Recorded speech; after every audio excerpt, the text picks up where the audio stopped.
All who are here, and thank you for those who are online.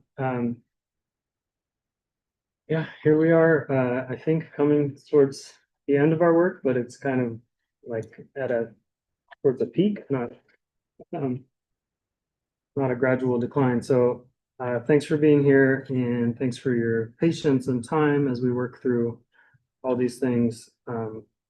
I personally am torn on many of these things. I see good reasons on each side of many of these issues. So it's hard.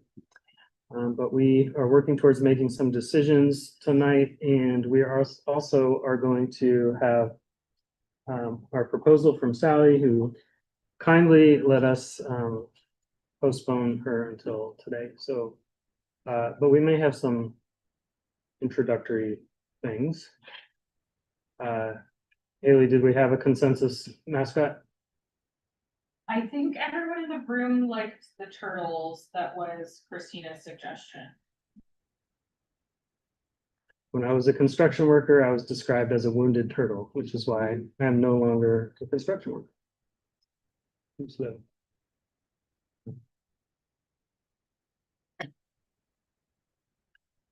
can we advance, Haley?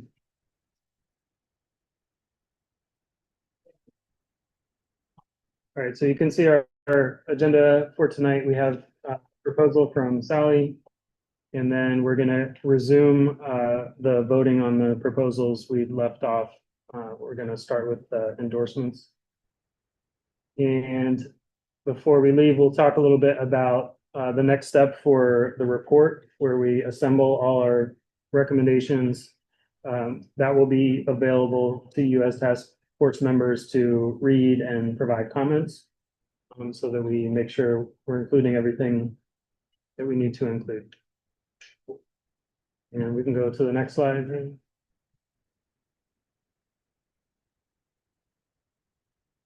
This is the rough outline of tonight. Yeah, We do have a little more freedom with our time, but we are still on a pretty short timeline to get everything done tonight.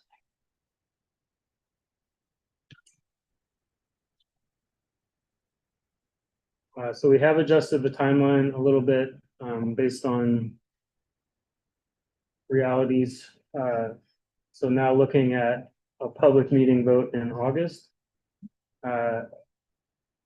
You can see the rest of the dates we have there. So by the beginning of May, we plan to have a final report that Ebony Rose and I can then present to the full board. And we can. So when you present it to the SBOE before the working session, do you know what they're going to present back to you? Awesome. Yeah, I mean, you present it in hopes that they take your recommendations, but they may not take your recommendations. Is Correct. that true? Yes. Then is there any negotiation? Yes, hopefully. Well, Aussie's goal is for this to get approved, so there, is a hope that they will present something that they think the board can vote yes. And there will be back and forth. Okay.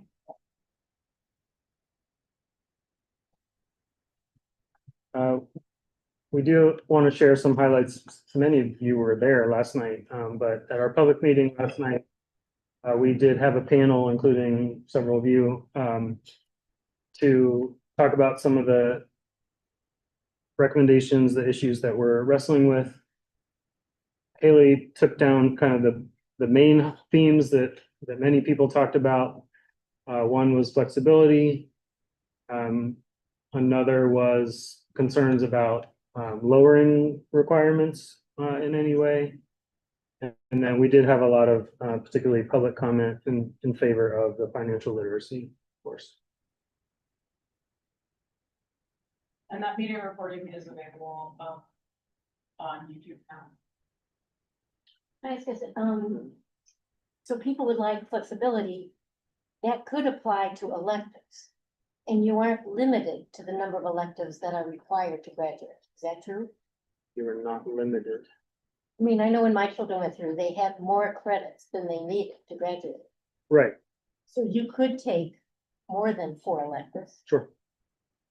So it doesn't have to be that you give credit for maybe as a social studies credit. It could be for an elective credit. Could take more than that number of electives. Yes. So you may remember Glenn Starnes will say 32 at bats. You know, Yeah. if a student is at a school that's offering 8 courses a year 4x4, right? at the 4x4, not every school does that, and some schools, you know, have requirements above the minimum, and it may be less flexible, but yes, there's more than just the. Well, some students come in from 8th grade with algebra already. Mhm. So there's all sorts of variations, but Mhm. I think it's important that we're not, when we say substitutions, we can go beyond the 24 with elective substitutions. Yeah, and the 24 already includes, like as proposed, it already includes 3.5 Yeah, electives, and then there's that other. Yes. But arguably with like the debate team, not replacing a course. So instead of earning 32 credits, they could earn 36 credits. They took it for 4 years, they earned 4 credits. Like, Theoretically, because yeah, they're not doing it during the school day, they are doing it in their, additional right, that time. would remove that look. Right. So we do have Aussie's proposal in front of you, in print, and, It's pinned in the chat for any folks who are online, but if you were here in person, you have a copy in front of you. and then as last time, the corresponding pages in the Aussie proposal, for the They'll be in this. issue that we're discussing will be in the red box. So you can follow. Okay, All and right. we're starting with Sally. Okay. You. So, I am proposing 2 policies, 2 very specific It'd be policies. nice if we were closer. Yes, Would you guys mind? I have to say that I don't have very good hearing. And it would mean a lot to me if at least we were sitting in proximity to one another. sure, and if you don't mind, the camera is here, so we can center on that camera. Thank you. if you want to see, please. I was like, these are.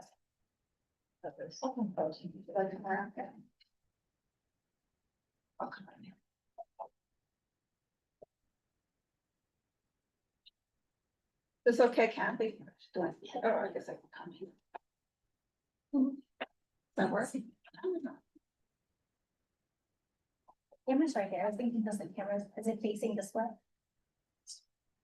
This is all the way. It spins around. All right, got it. As long as you can hear me. That's fine. It's just if we're like all in a line on the first. It's hard for me to hear too. Okay, so I have proposed 2 policies that are very specific that would create more credit flexibility, more ability for students to pursue interests that they'd like to pursue as electives, and introduce some more equity and fairness into the system. So these are 2 addressing an area of work that my global education work is related to. It's not part of CTE. These are subject areas that are not covered by dual enrollment. But I think we should introduce credit flexibility into these kind of areas as well. Social studies, arts and humanities, that kind of thing. So the first policy is competency-based credit for world language, which is very simply, a student can take an independent assessment and based on their proficiency level, earn credit. These are widely recognized. DCPS and the charter schools are already using these assessments. The assessments are built into the Seal of Biliteracy proposal. This is a way to give a test and assess what level the students are. So in the Seal of Biliteracy, proposal, students who score at the equivalent of 4 years of a language can earn a seal of biliteracy. The argument that I'm making here is that a student who has taken 2 years of a language should also have the right to be assessed by the same tool to earn credit. Now, this is not to replace the teaching that goes on in schools. It's not to say you're in Spanish class, you don't do well in school, and then you take some other kind of assessment. This is to open the door for students to take languages that are not offered at their school, or to take higher level courses, or for students that might have an opportunity to go to China. Well, State Department used to offer these free trips, maybe not anymore. Students are learning languages in many different ways, including their home languages. And we want students to have the ability to be tested and have credit granted based on those assessments. The specifics of what the policy looks like, there are different decisions that we would make or ASI would make, but that's the general principle of competency-based credit. The second proposal is not competency-based. The idea is that organizations or institutions that currently and potentially in the future, maybe others, could apply to ASI to offer credit through their out-of-school programming. So the example, there were a number of people who testified last night from Washington Urban Debate Week. Those students spent hundreds of hours working on debate, very academically rich. I don't know if any schools offer debate during the school day, but it's offering something that is not available in their school. They should be able to get credit for it that appears on their report card as an elective. I certainly don't see this as a course substitution. We're not looking at what can replace world history. But as Kathy said, there's a lot of room for electives you can just add on. And so students are already involved in these programs. I use the example often of the Holocaust Museum. The Holocaust Museum has a really fantastic program where students get trained in the Holocaust. They learn all about it. They use the museum. They talk to researchers, archivists. They are trained as tour guides. They go year after year. They are plugged in while they're still in college. The head of the education program is a DCPS graduate. There are no certified teachers involved in that program, but it is academically very rich. So those students should be able to get a credit or whatever it is, whatever the amount is in Holocaust studies that would appear on their report card as an elective. So that's, again, I think it's a very simple policy. It wouldn't be for every out-of-school program. You would have to meet certain requirements.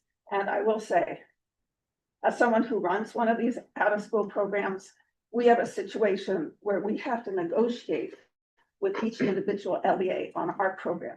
So some of our students get credit. Charter schools are the ones that have the flexibility. DCPS students don't. And so this, it's not fair. So this would be a state level policy where there could be some uniform application. Great, thank you, Sally. We'll open to questions. Kathy? That's curious to me. So the charter schools will abide by these graduation requirements, but that each LEA that's a charter LEA, not DCPS, has chosen not to, chooses what to give credit for. In DCPS, is that, I mean, I'm just wanting to check that. So charter schools have the autonomy to decipher what courses they provide to students. And I can imagine they could have the autonomy to decipher what they could award credits for. Each charter LEA has graduation requirements that live in the charter agreement that students must complete in order to be eligible for graduation. I think this brings me up to like my follow-up. So I don't know if that answered your question. So Well, I mean, I'm under the impression that these graduation requirements are for everyone. Like, there are variations. Ellington has variations, McKinley has variations. But this is the floor that we're deciding on. And overall, most charters in their application go along with at least this as the floor. So I am just kind of checking that's my understanding. Yeah, I'm really trying to think to the graduation transcript audit process and what I see in students' documentation that fulfills credit. I'm trying to think off the top of my head transparently, which schools award credit for out-of-school activities and programs. I could imagine, again, because charters have autonomy, that they could potentially offer credit for out-of-school activities, right? Well, they must because they give Yeah.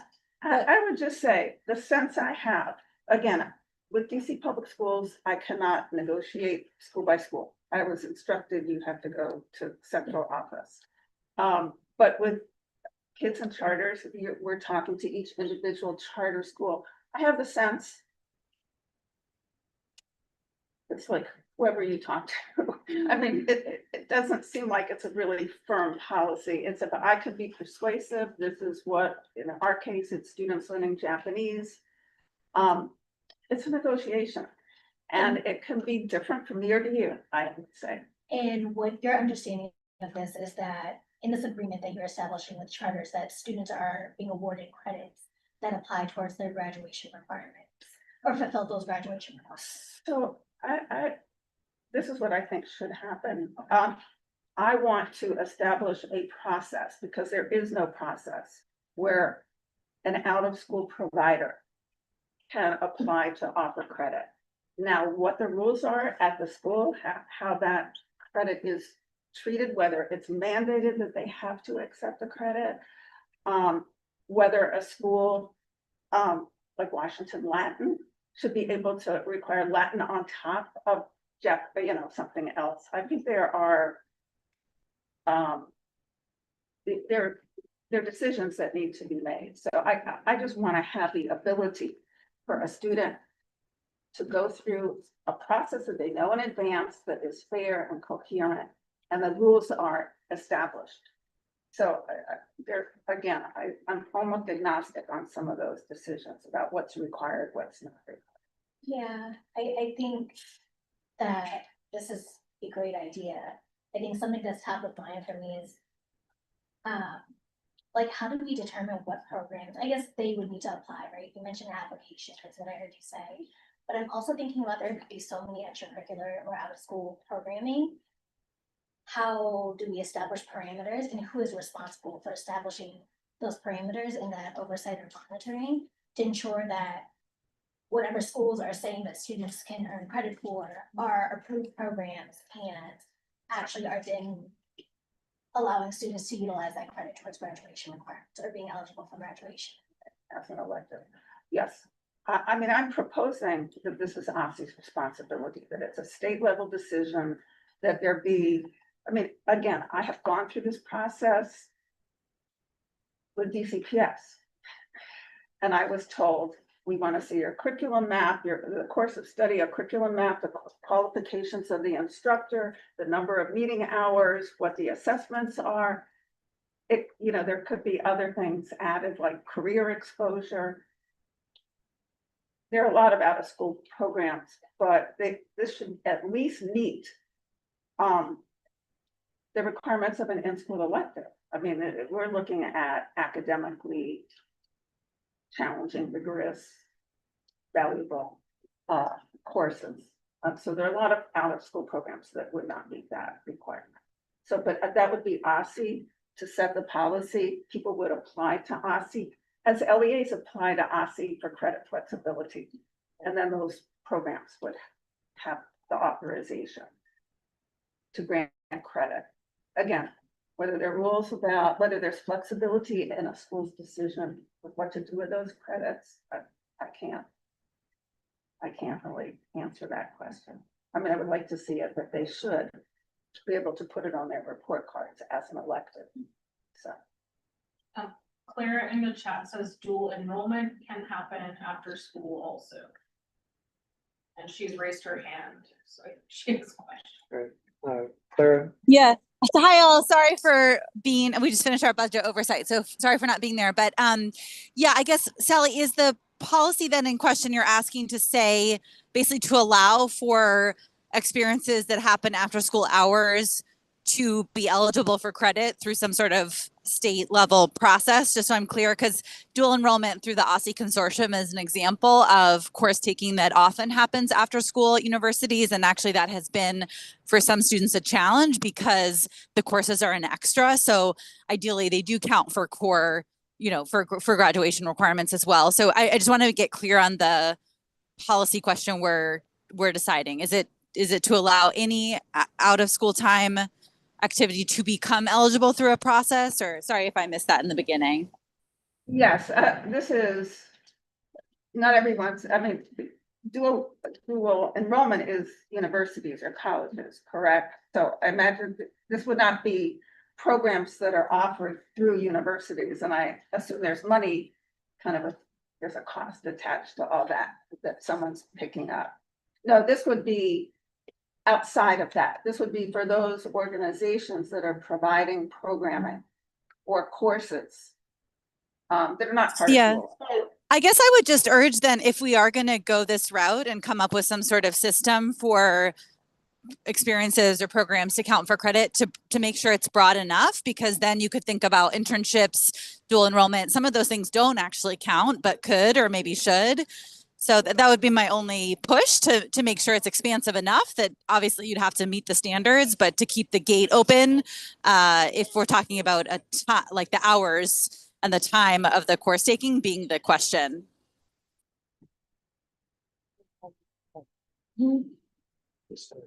I just start talking. Apologies for doing my best to navigate traffic unsuccessfully today.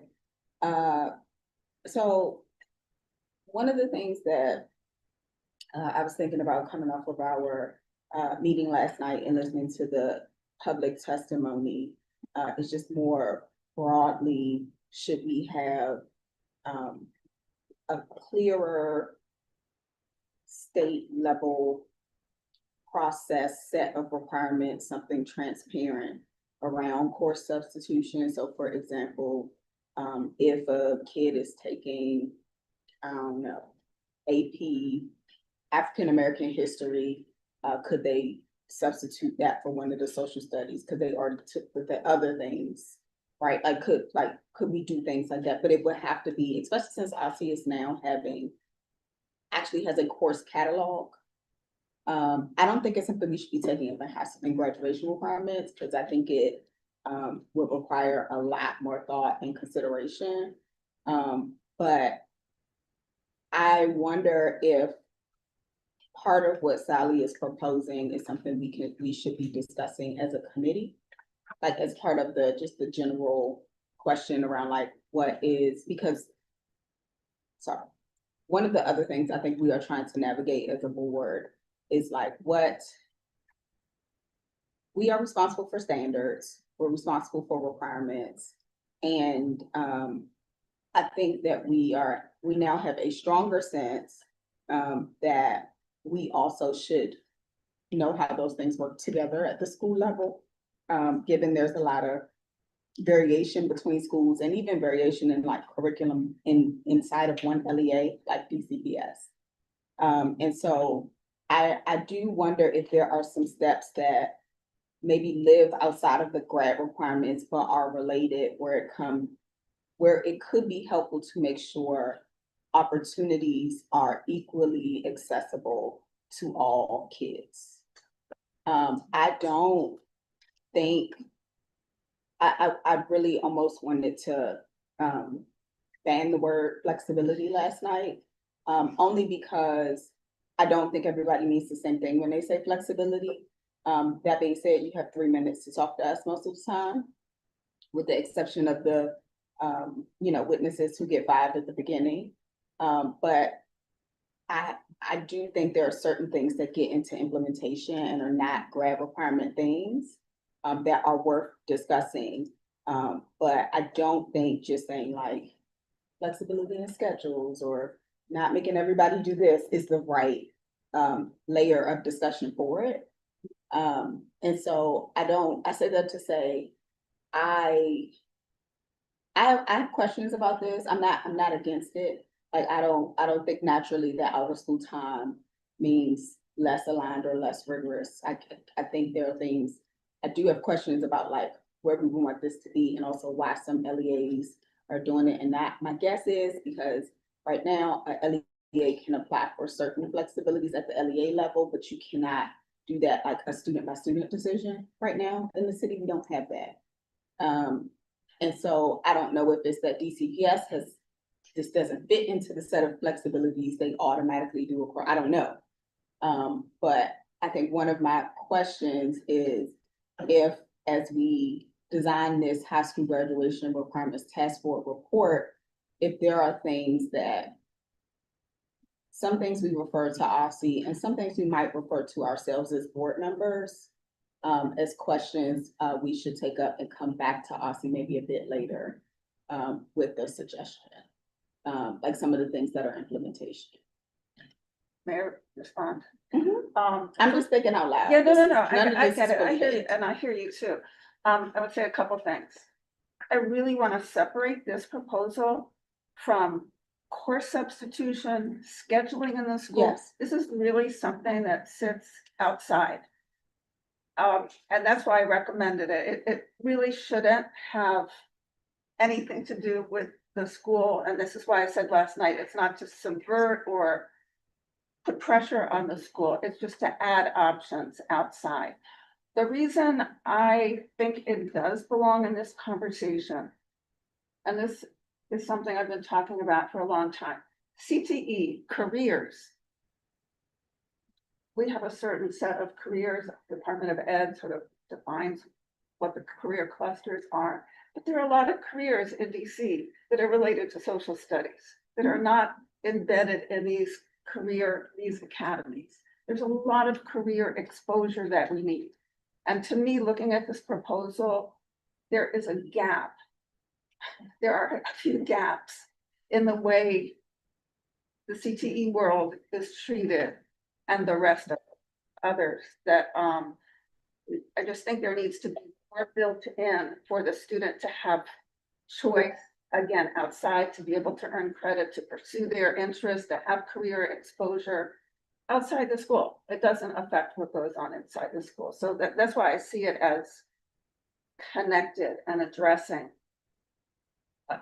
a lot of students that don't fall within the CTE world, where you have great opportunities. She had your hand. Yeah, but it's about the first part, if you don't mind going back to the seal by literacy. So if I understand correctly, you're saying that like any student who might be proficient in this language should be able to take. So that's what happens already, at least. Yeah, so I don't understand the like reason for the proposal since it is. It happens on a very specific, it happens in DCPS for specific students, but it is not broad. It is not a general policy at all. Okay, It's but not a because policy. it happens, that means it is something that's allowed, like we don't have to. I'm just trying to understand what we're voting on, because like if I understand it correctly, like a student, most of the students at Roosevelt, for example, who took it, they never took 3 or 4 years of the language. They came in fluent and take it. So that's what you're saying, like students should be able to take this test and get the seal of biliteracy regardless if they took the classes, Can correct? we not talk about the seal of biliteracy? Because this is not what I'm talking about. For I'm the talking first about one? competency-based credit. So it is, I mentioned the seal because competency-based credit. The seal is based on competency-based credit. Are you saying test out of the credit? I'm saying that a student who takes 2 years of a language rather than 4 years of a language, you need 4 years of a language or native fluency to be eligible for a seal of biliteracy. So that's pretty advanced proficiency. I'm talking about the student who might be in my Japanese class, so we offer level 1 and level 2. right now, there is no way that those students can earn credit. Even elective credit, Japanese, because we don't have. a because there's no You're process talking, for that. okay, I get what you're You saying, see, it's too, yes. I'm saying, great, seal of literacy is great, but that only serves advanced students, whether Mhm, I ELLs or understand the kids that go to Jackson. Yes. And, sorry. Yes. No, so I it's that. completely understand. I That's just what I'm wanted to make sure I was understanding It's a the gap. argument. So this ties to what I think Bridget was bringing up in the last meeting as well, since a lot of the schools don't really even provide level 3 at all. It's usually just 1 and 2. But like this request to allow for online and other type of access. And so your program would To be me, one of these this examples. policy, yes, but if we have this policy in place, then you can create options for a student who's in a school that only goes up to level, find other ways. Unless you have a certified teacher now in the language, you can't get credit. And that's what I'm trying to, Okay, I love That's- that. Yeah, thank you. No, I just wanted to make sure I Yeah. understood, because this is a huge issue. So was it part of your proposal or another proposal that showed each school and the level of language that was? I just did that That was- research. Yeah, thank You you. can see. So could we vote? I mean, I would like to say, we have we have made recommendations on competency-based credit. Last time we did. So that is something that's already happening. We've been down this road before. Last time we were down this road. I hope that we will make a recommendation on Sally's first proposal. And I hope right now, we have to evaluate students that come from other countries, what we have a setup where there is some sense that sometimes things have to be evaluated.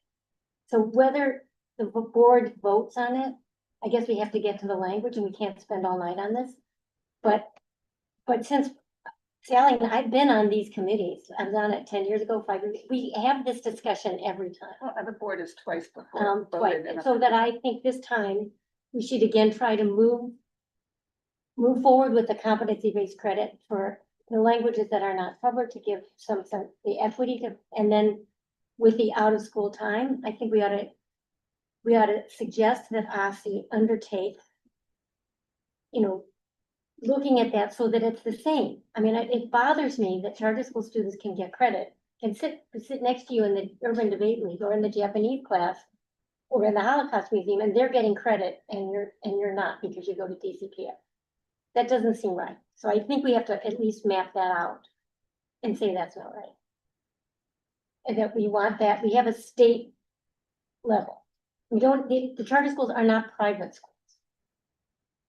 The state board can make a recommendation that this be something that gets considered.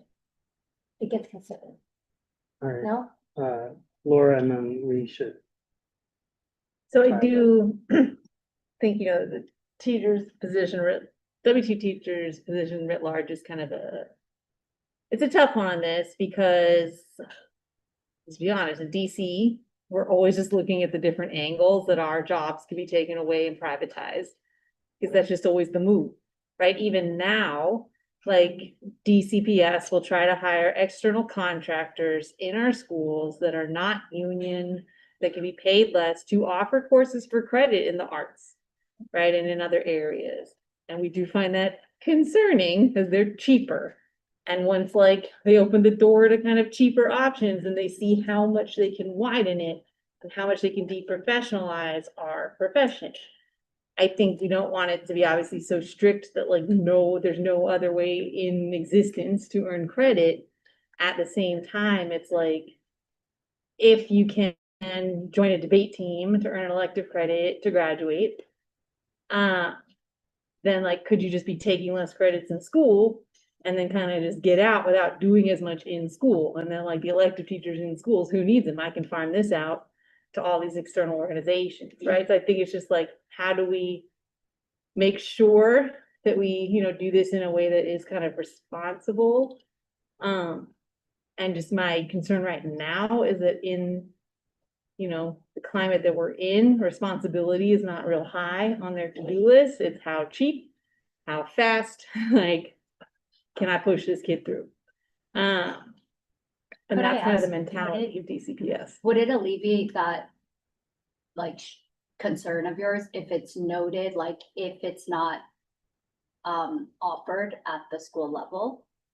I mean, it could be that, or like, that it's just, it's not available for graduation credit. Like, it's for additional credits. Like, you'd still have to have your 3 electives in-house. So they're. But you could taking also second- have like, you know, all the cool programs you're doing and get credit for it, but you shouldn't be substituting it for what the school.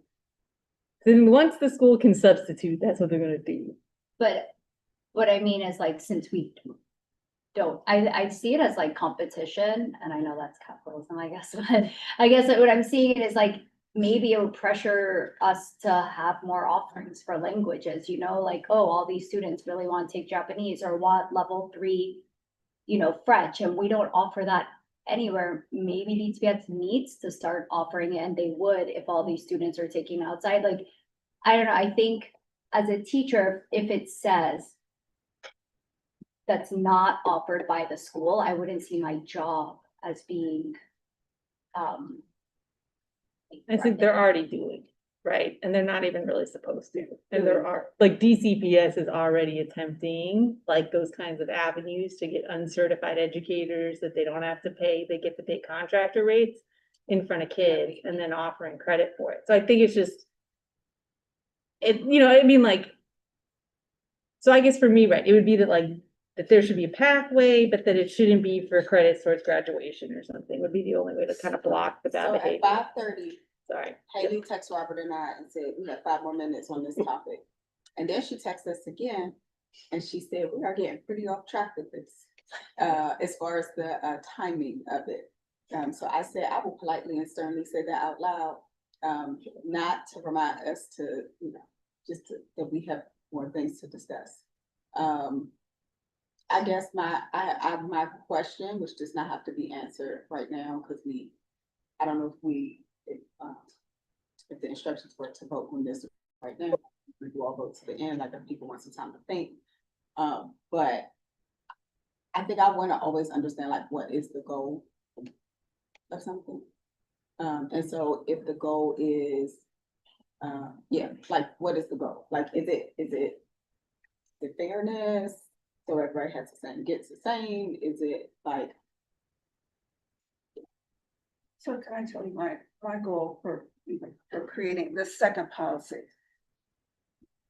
You can Is tell it me in 2 minutes because I. No, I'm gonna tell you in just a few seconds. Okay. Is it has more impact, it's better for the student if real academic work is reflected on the report card.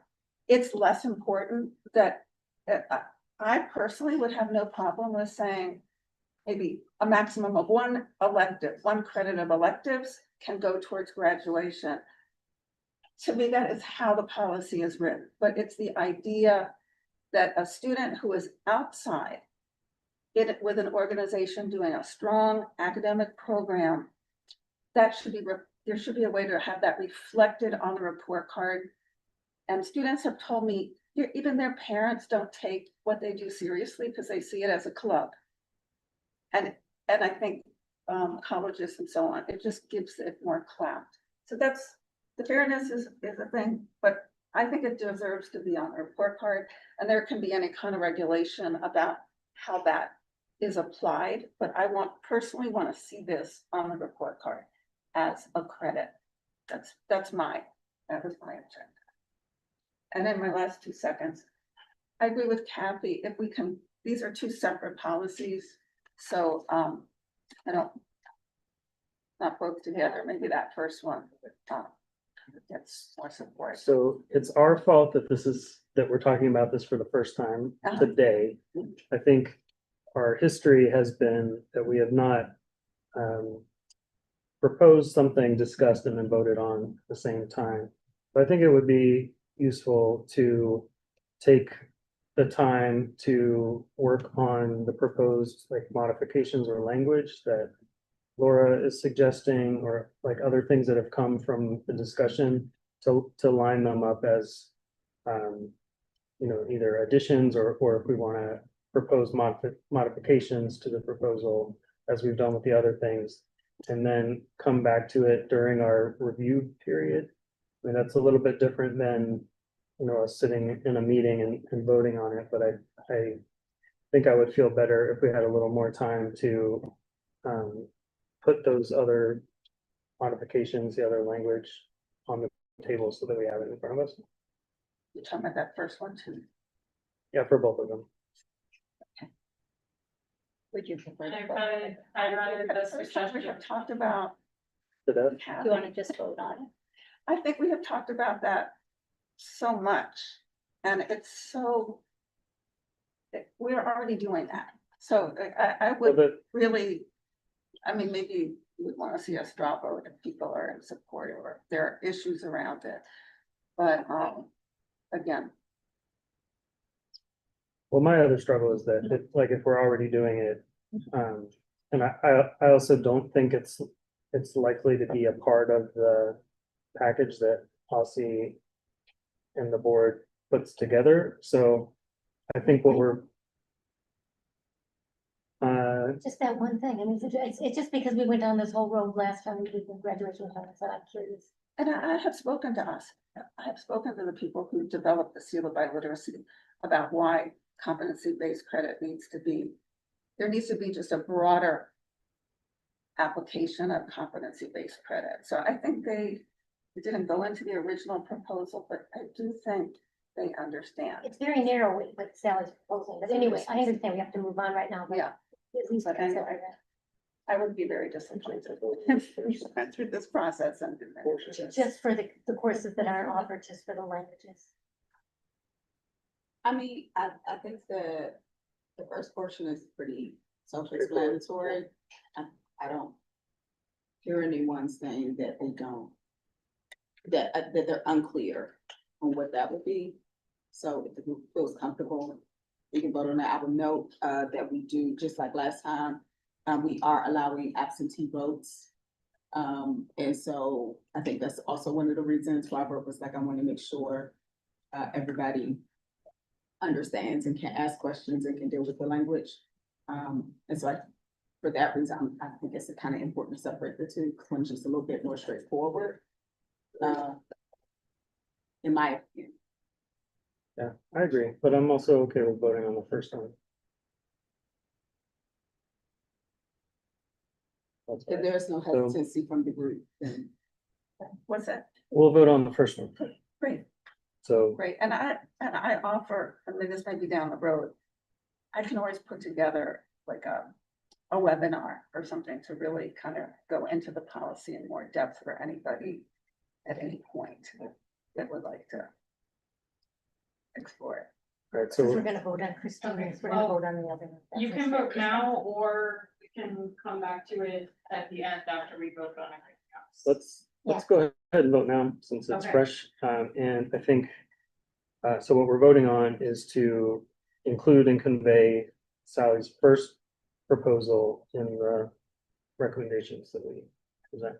So if you are in favor, if you're in the room, you can raise your hand. If you're online, use the raise hand function. Need to make sure I can see everybody online. And you're only voting on competency-based credit for world language. Correct. Based on assessment, okay. And it's, as Sally went into the details, so Mhm. to Laura's point, it's not replacing something. I thought this was replacing foreign language. No, No, it's for foreign language that is not taught. at it the is school. not. I, This is like upper So level does it have the courses, different languages, it's. I have 5 hands on my. you have 8 more. Okay. So we have. Hmm. 5 And then hands on, 6 okay. online. And it's clarified, it's for the ones that aren't taught. and as an elective. And as an elective. Yes. It's not a replacement for the requirement. For the You foreign said there were language. 8 hands in the room? Yes. Okay, so 5. Okay, and Do we wanna do a vote against? We will also allow folks who could not join to vote online tomorrow. But do you want How to many vote people, against? how many people Oh. have let them vote? 22. The task force. Any votes against?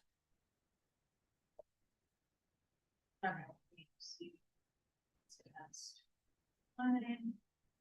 I see two votes. Yes. I am so sorry. We're voting on something right now. Yes. Yes. I am so sorry. I had to do school pickup. Can you repeat one more time what we're voting on? You're voting on competency-based credit for world language based on assessment. As an elective, As an elective for classes not offered in the school. Got it. Thank you. Okay, so raise your hand if you are voting against. I have 3 votes against online. Or 2, okay. Let me, if you had raised your hand inadvertently, put it down. If you're voting against, raise your hand right now. Okay, I have 2 votes against. Okay.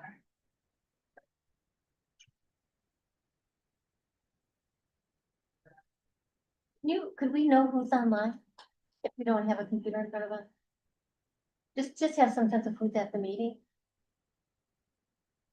No, or that's all right, we can't. I don't wanna take up more time. I don't. I have no Oh, it's idea. not that we can't. I don't have it in front of me. Okay. Okay. Bridget, Christina, Clara. Glenn, Sita, Christina, Clara. Emily West. Ben. Yvette. I think, can we clarify? Christina knows like specific for world language. I think they're mixing up one. I have 17 total task force members, either online or in person tonight. So, we had, if we had 13. We had 13 out of 17. We may have more votes online tomorrow. All right, next. Okay. This is just to review the votes you did last time, really quick, in case anybody heard something that changed their mind. So last time you voted, in favor of the post-secondary planning touch points with the modifications to make it an annual requirement, adding in 10th grade, and to specifically state that it can't just be via software, it has to be.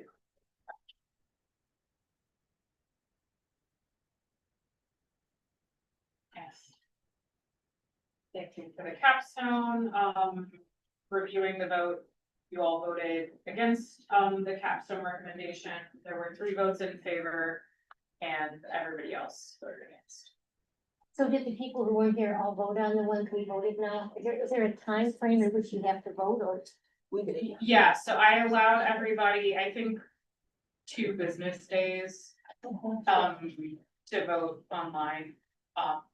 It did not change any of the, it just changed the final vote counts, it didn't change anything. Okay. All right, so it is 6:03, just as a This one marker. is complicated, Uh, up to you. We're coming to endorsement options. We have several suggested modifications that are on the table.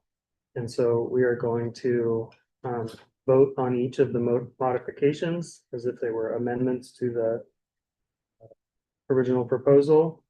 And then once those are settled, we will vote on the as amended proposal. So again, we'll do show of hands in the room and the raise hand function for those online. The first suggested modification is to make it optional for LEAs to offer the endorsement options. Or to delay making all of them required.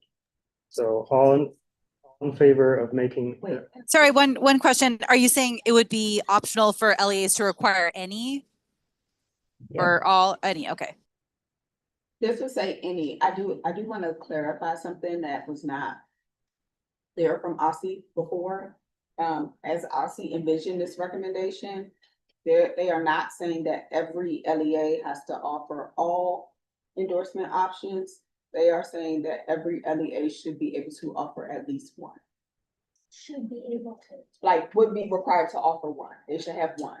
And we are going to vote on a modification Right. shortly about requiring LEAs to offer at least one. So I just wanted to share that was not clear to me the first time I read it, and it was not clear to others. All right. So all in favor of making it optional for LEAs to offer the endorsement options? All in favor? Raise your hand higher in the room. 2 in the room and. So if we're raising our hand, we're saying that they don't have to. Yeah. If They they don't have to offer. Don't have to offer in. Okay, then we have 5 votes for that. Can we make delay a separate? Or like an implementation timeline, or maybe make an implementation like thing? And I think we should separate one. Right. We'll vote on those as 2 separate clauses. so just on making it optional, we had 5 votes. Okay, what about delay? Delay on making all of them required. Making one required. Well, this is the way this person has written it, it's all required. Do we can, you can discuss if you Say want. what you need to say. I think we should just, I think that was when they thought we had to do all of them, right? So I think it's like delay making one required. Do you wanna do this? Yeah. Delay make one required? So all in favor of a delay for making one required?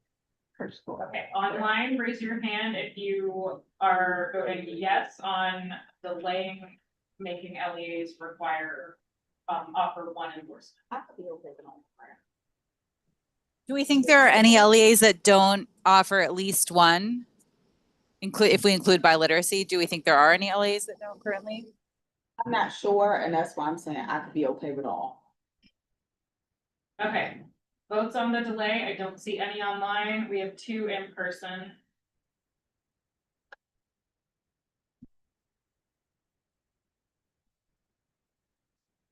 Assuming the whole thing's getting rolled out. I think the whole thing is gonna get rolled out. Good of time.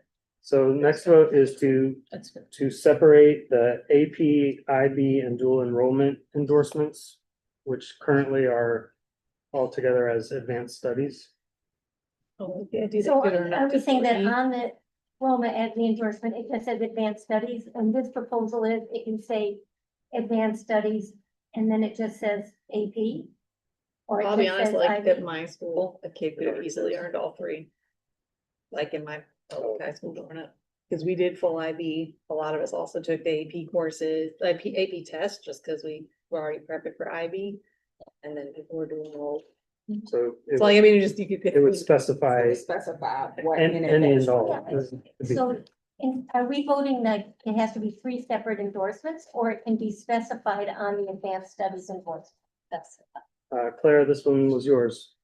Yeah, so I mean, personally, I don't love calling one advanced and one career.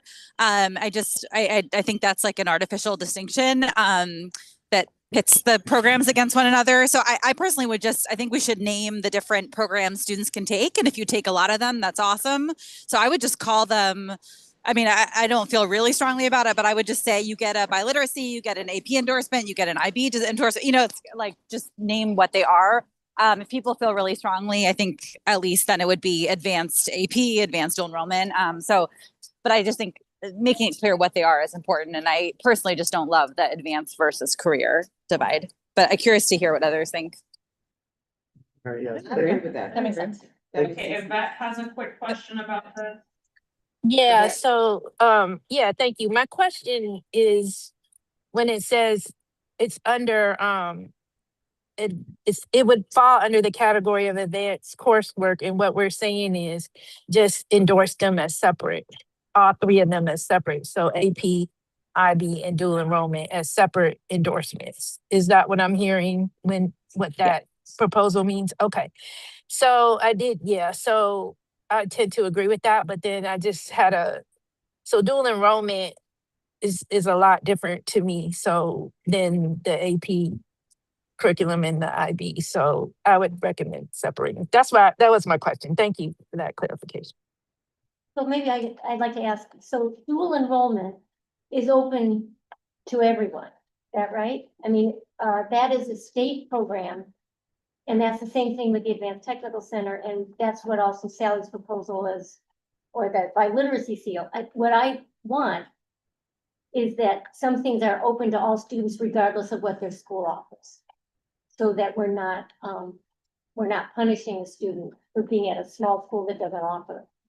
Right, so what we're saying is, there's a number of these that would be open to all students regardless of school. Yes. Mhm. That's coming up.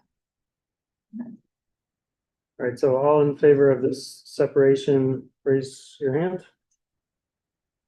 Okay. and I then had a Rebecca. point of clarification before we make this vote.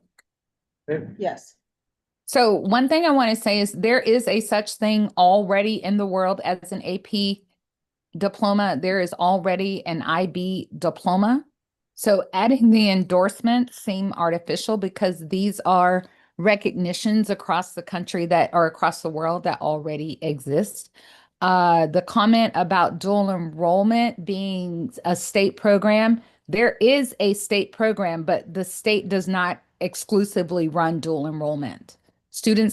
Any student can take a dual enrollment class if they have the funds to pay for it.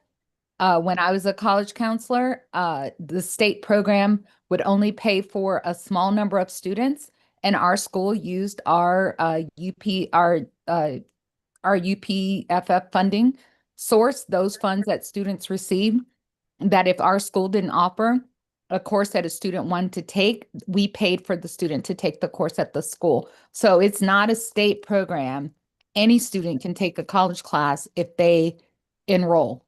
And it's up to most colleges have a non-degree seeking program that a student can enroll in. So it's not only the state that allows for dual enrollment. And I'm not sure that an AP or an IB endorsement is appropriate because those are registered trademark programs that have their own requirements. And I don't think OSSE can offer AP or IB anything without the express permission of those two programs.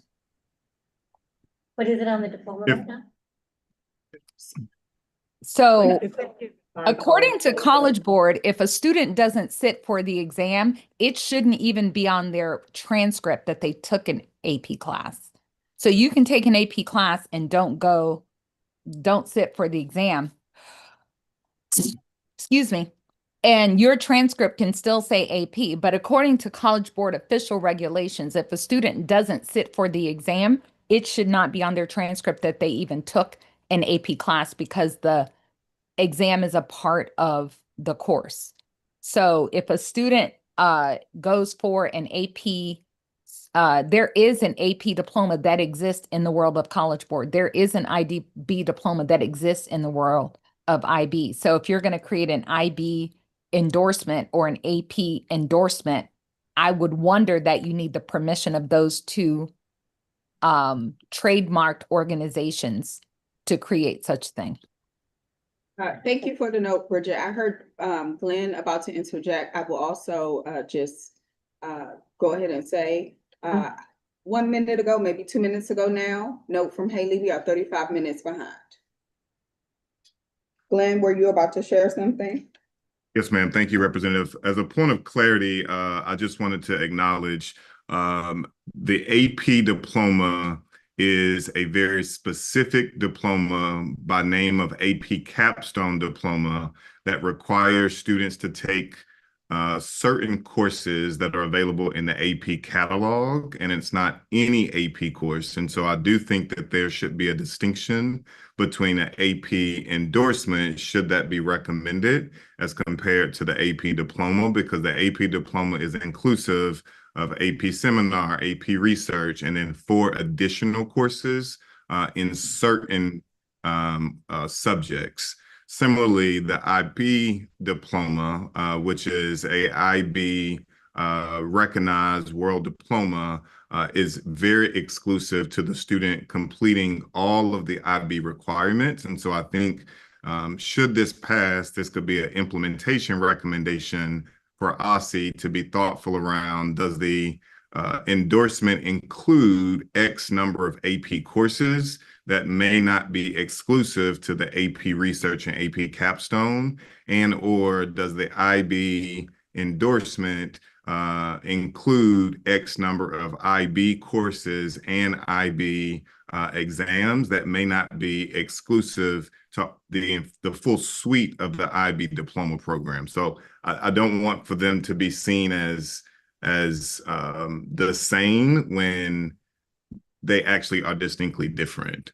And similarly, the dual enrollment, the OSSI consortium, while it is managed by OSSI, it is available to all students across all LEAs. And students do have opportunities, regardless of their LEA, to apply. LEAs are able to add additional dual enrollment courses to that offering, which many of them choose to, even outside of DCPS. So I just wanted to add that additional clarity to the conversation. Thank you. Thank you. All right. We'll come back to Representative Henderson, call for the vote. I'm going to start to treat you all like representatives soon. So all in favor of recommending separating the categories instead of saying advanced studies? And then, okay, online, raise your hand now. I think Christy did it. If that helps, yeah. I have 6 hands online. We can ask Christy when she gets back, but I think that's Before she left, she voted yes, so that would Okay, have then been 8 in the that's- room. 13. Oh, Christina would like to abstain. It's fine. Okay. We'll say 13.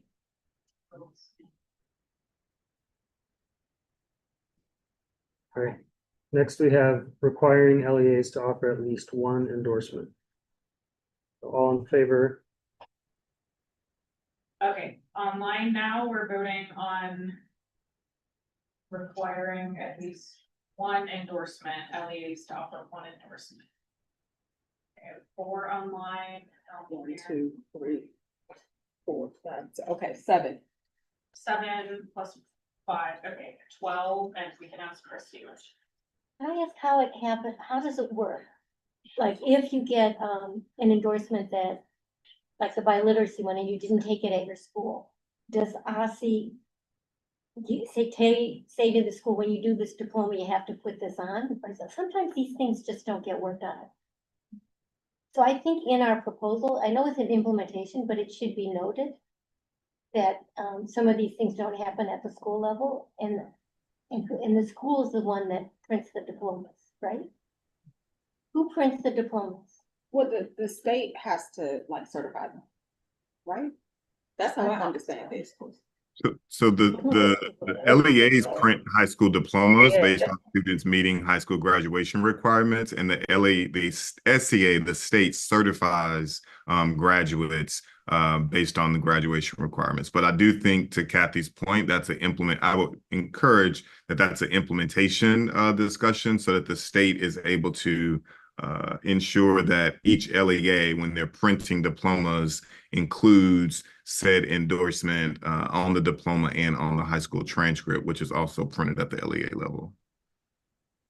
I just want that in there when when people vote on it, because implementation gets lost sometimes.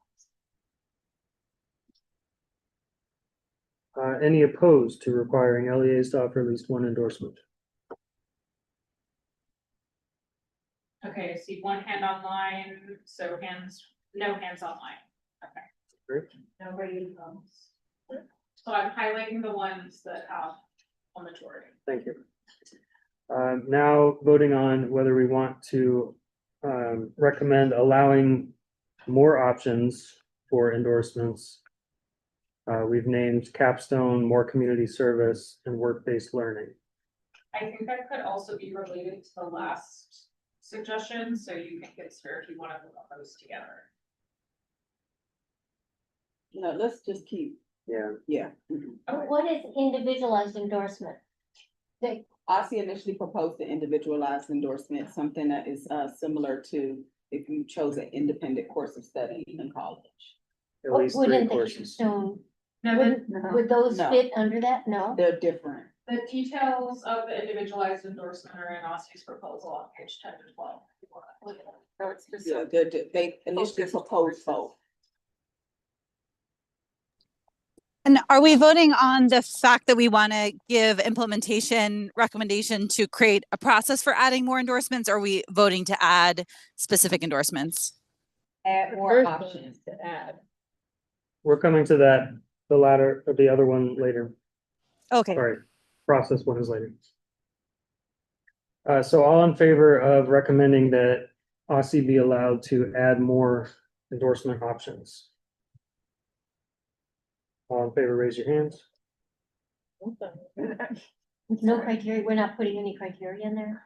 We're gonna vote on the We're gonna vote process on the- later. It's two separate Wait. questions. Are we You voting? just said allowing OSSI to offer. Are you voting that you want to recommend offering these 3? Are you voting for OSSI to create more? I I thought want those to be 3. specific for when I write up your recommendation. I'm voting for those 3 because that is what is listed here. And then I am considering second what is listed as OSSI to conduct a regular endorsement review process. And so because that is, unless somebody proposes something different than what is written on the slide, we should all assume we are voting on what is written on the slide. Then could we vote on that one first? The regular endorsement review process before we vote, because you want to know it's going to get reviewed before you say yes. Sure. Well, the review process If it makes is you to feel add more more comfortable. over time. Yes, but I don't, it doesn't matter to me, but if that is important to the group, then sure. All right, let's do that. We can do that. We're getting Clara, for clarification, we are now Oh, moving I'm voting. Okay. to what we said, what you suggested, asking OSSI to conduct a regular endorsement review process to refine and add endorsements over time. So all in favor of that proposition? Okay, and I'm counting votes online now. Claire, I'm assuming you were, okay, yeah, I can see your hand raised in addition to your. Sorry, I was doing a laugh emoji. Yeah. Okay, so I have 6 hands online. How many in person? 7. 7. Okay, so 7 plus, oh, we had 7 online, so the 14. All right, any opposed? So now we're voting for opposition to asking OSSI to create a regular endorsement review process. I see 2 votes online for that and none in person. Okay. So that one. If I can find my cursor across the screen. That one passed, so I'll highlight that. So now we will vote on recommending that OSSI add more options, the 3 named before us, capstone, extra community service, and work-based learning. Okay, so online votes for adding those 3 options. Okay, they'd be options. That they be Yeah. options. Do you only want to do one? I don't. You're gonna- Can we say like pending an OSSI review process? I guess that's maybe implied. So the there OSSI are- would set a requirement for those the same way that it's. Why don't we say those will be the first 3 to be reviewed for the board process, review process. Oh, I like that. Yeah. Yeah, I mean, it's a question of LEAs could offer these. So like, for example, Cesar Chavez already does a capstone. And if they wanted to give their students credit for giving a capstone, they could do that, but a capstone is not part of the overall graduation. Or Banneker already makes kids do 270 hours. And so we will be able to say to those Banneker kids, boom, great, good work, just like we're trying to give people credit for everything else or some of the work things. And you can. That these would be optional for on each one LEAs to offer. separately. I guess I would just want some sort of common standard. So endorsement meant something. So like whether it's dosage or, so I guess I just want, would want some kind of, I guess, OSCE level sign off that this is actually the right number of extra community service hours or whatnot, you know? Yes. Yeah, like they did with We AP. voted for the endorsements and now we're adding more endorsements. We're saying we're voting that yes, community service, work-based learning are endorsements. That is a question for us, that they could be optional endorsements for LEAs to offer. All of them are optional because you only have to offer one. Right. Yes, So we're adding these to the list. yes. But you could offer more than one. Right. Right, I get that. It's just that the ones we've already specified are more. It's a trend. It is becoming more common in other states. We can also say no, but you gotta make a decision like tonight, because that's what we told DME and OSCE. I think if there's hesitancies, just say those will be, we recommend these for review when the process is created. Is that what you would like the sentence to say, and then we can vote on that? Yes. So do you want to say, ask? This is not something nice. These three options. I was thinking something a little more on rules. Okay, is everybody happy Turtle is on. with this new language? Yeah. Anybody opposed to this language? Friendly amendment. All right. Okay, don't see That's what I anything in said, the vote chat. yes. So now you are voting on asking OSCE to review these three additional endorsement options. Capstone, an extra community service beyond the requirement, and work-based learning. So hands up online, hands up in person. If one of you could count y'all for me. 1, 2, 3, 4, 5. It's 8 in here. Okay, I see 4 online. I'll give everybody one more second if you want to vote yes on adding these three options. Okay, so it's 8 in here. We have 4 online, so that's 12. So any votes opposed? Okay, so now, okay, wait, I just saw a 5th hand. Okay, Can you all give us like a little hands down prompt before you put the against That's the vote up? hands down, everybody. And then we're now switching to the against vote. So if you are voting against, okay, and I see an abstain from Yvette.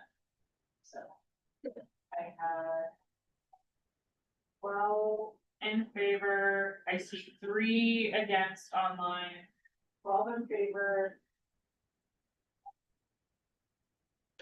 3 against, 1.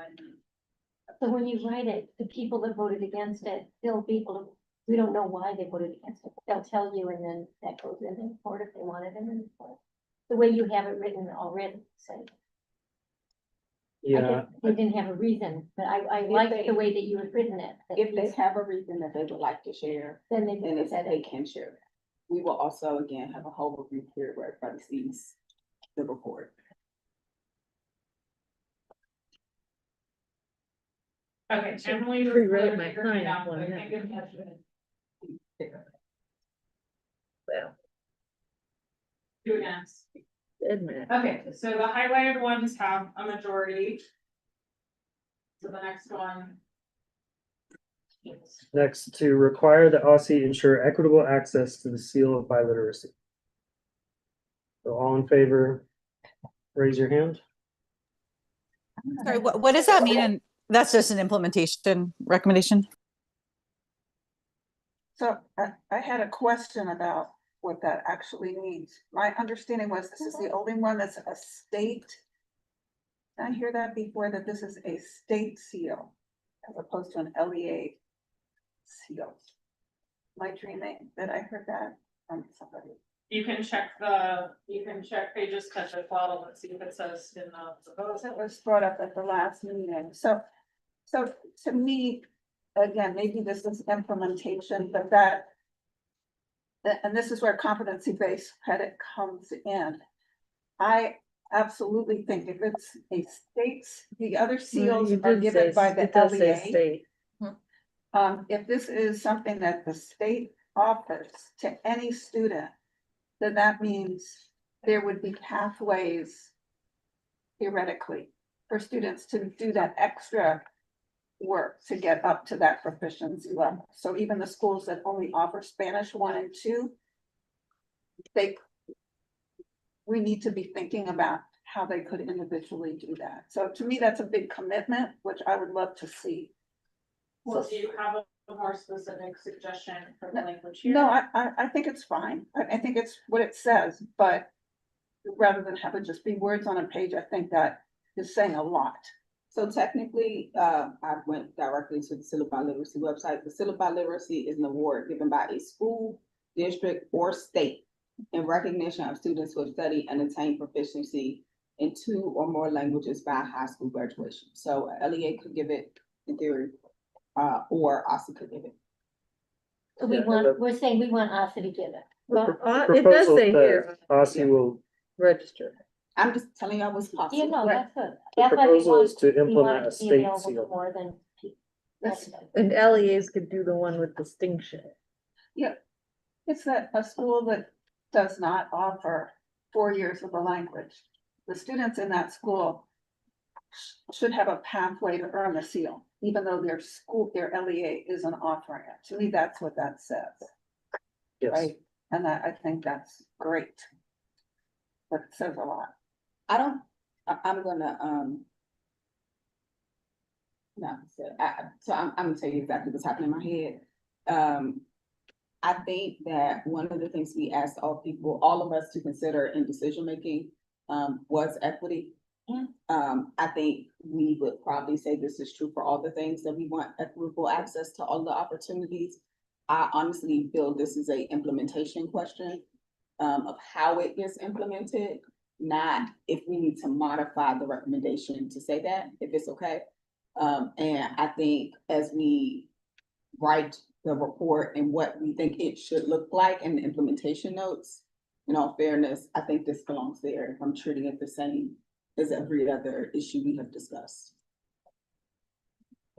You're getting some agreed. Well, I think there's a distinction between things that are required of the student and things that we are requiring every LEA to offer one endorsement. Mhm. That is and a requirement of an LEA, but in general, graduation requirements are requirements of the student. Everything else that you take 4 years, and so I think in the report, you might divide it that way, but this is our effort in fairness to require OSSI to offer something, just like we're requiring LEAs. I don't disagree with you, Kathy, but I would say that is true for all of the endorsement options. That's, All of those endorsement options are requirements of the LEA. If IDEA chooses to offer CTE as an endorsement, they have to, I would say it's true, that they should have equitable access for that. If DCPS decides to offer CTE as an endorsement, I would say it's true that there should be equity and access for that, because I don't know if it's gonna look the same at Phelps as it does at Anacostia. yeah, it's just the way this gets written, and this is the tension between, what we're requiring. I think we're gonna get to when we get to, does everybody have to offer algebra 2, even if it's not required, but however, when we can look at it the way it's written in the, I'm fine with that. But that is, I'd sort of like to vote on it wherever we put it in the report. It might be that we're voting on an implementation matter, but at least we would say to us, everybody wants to make sure that you offer this at the state level. Maybe we could do a blanket vote that this is a guiding principle for all of these recs. I don't know if that would solve it, but seems good, might. That's fine. So do we need to rewrite this as Right. requiring that OSSI ensure equitable access to all endorsement options? That's a question. I don't think that's what we voted on, because, That's not. what we because we voted have on. LEAs. We haven't voted on FF. anything. No, but I mean, previously, the LEA, there are LEAs that can do or need to do one endorsement option at a minimum. So it's not true that every student would have a right to do any endorsement. That is very much school dependent. This is the only one that was presented as a state seal of biliteracy. And that's why Yeah, it, I see to what me, you're it saying. seems different. And for that to have meaning. I just want to make sure that, to me, Yeah. that says a lot. The intent was to elevate the seal of biliteracy as something that every student has access to, regardless of what school they go to. So I think we should vote on it as stated. You're okay with that? Let's vote. I'm okay with voting on it. I'm just noting that I think the place it fits in the report is the Is implementation, implementation. because how you do that is the implementation. True, but Because the, I'm very consistent where the different things go. That's all. But I'm not opposed to voting on it, because I think everyone agrees that this is a thing. yes. So all in favor of requiring that OSSI ensure equitable access to the seal of biliteracy, raise your hands. Okay, hands online, Eight. 8 in here, okay, and 5 online. Okay, so that's 13 in favor, okay, hands down. All right, so this next one, Hands down. sorry. one second. It takes a moment. Sorry, Do that takes a in minute second. online. Okay, any votes against? Hands up for voting against that, requiring OSSI to ensure to access. Okay, I don't see any. 50 minutes behind per Haley. Next. So next has to do with the language around unweighted GPA or weighted GPA to meet the various advanced coursework endorsements. So we already voted to separate the three, but now we're voting to clarify.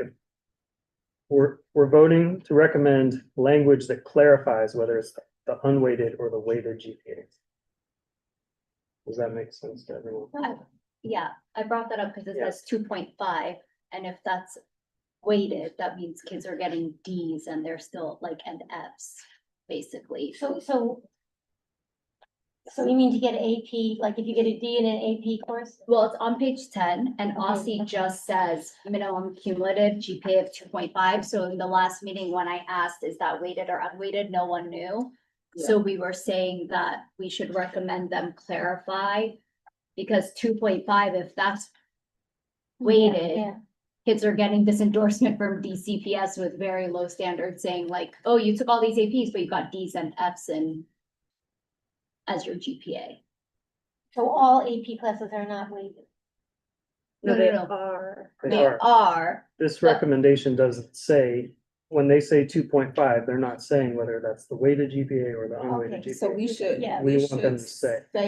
we should say what we want them to say. It sounds Yeah. like what we want them to say It's is, it unweighted. is the unweighted GPA. yes, if they're gonna do 2.5 is the unweighted.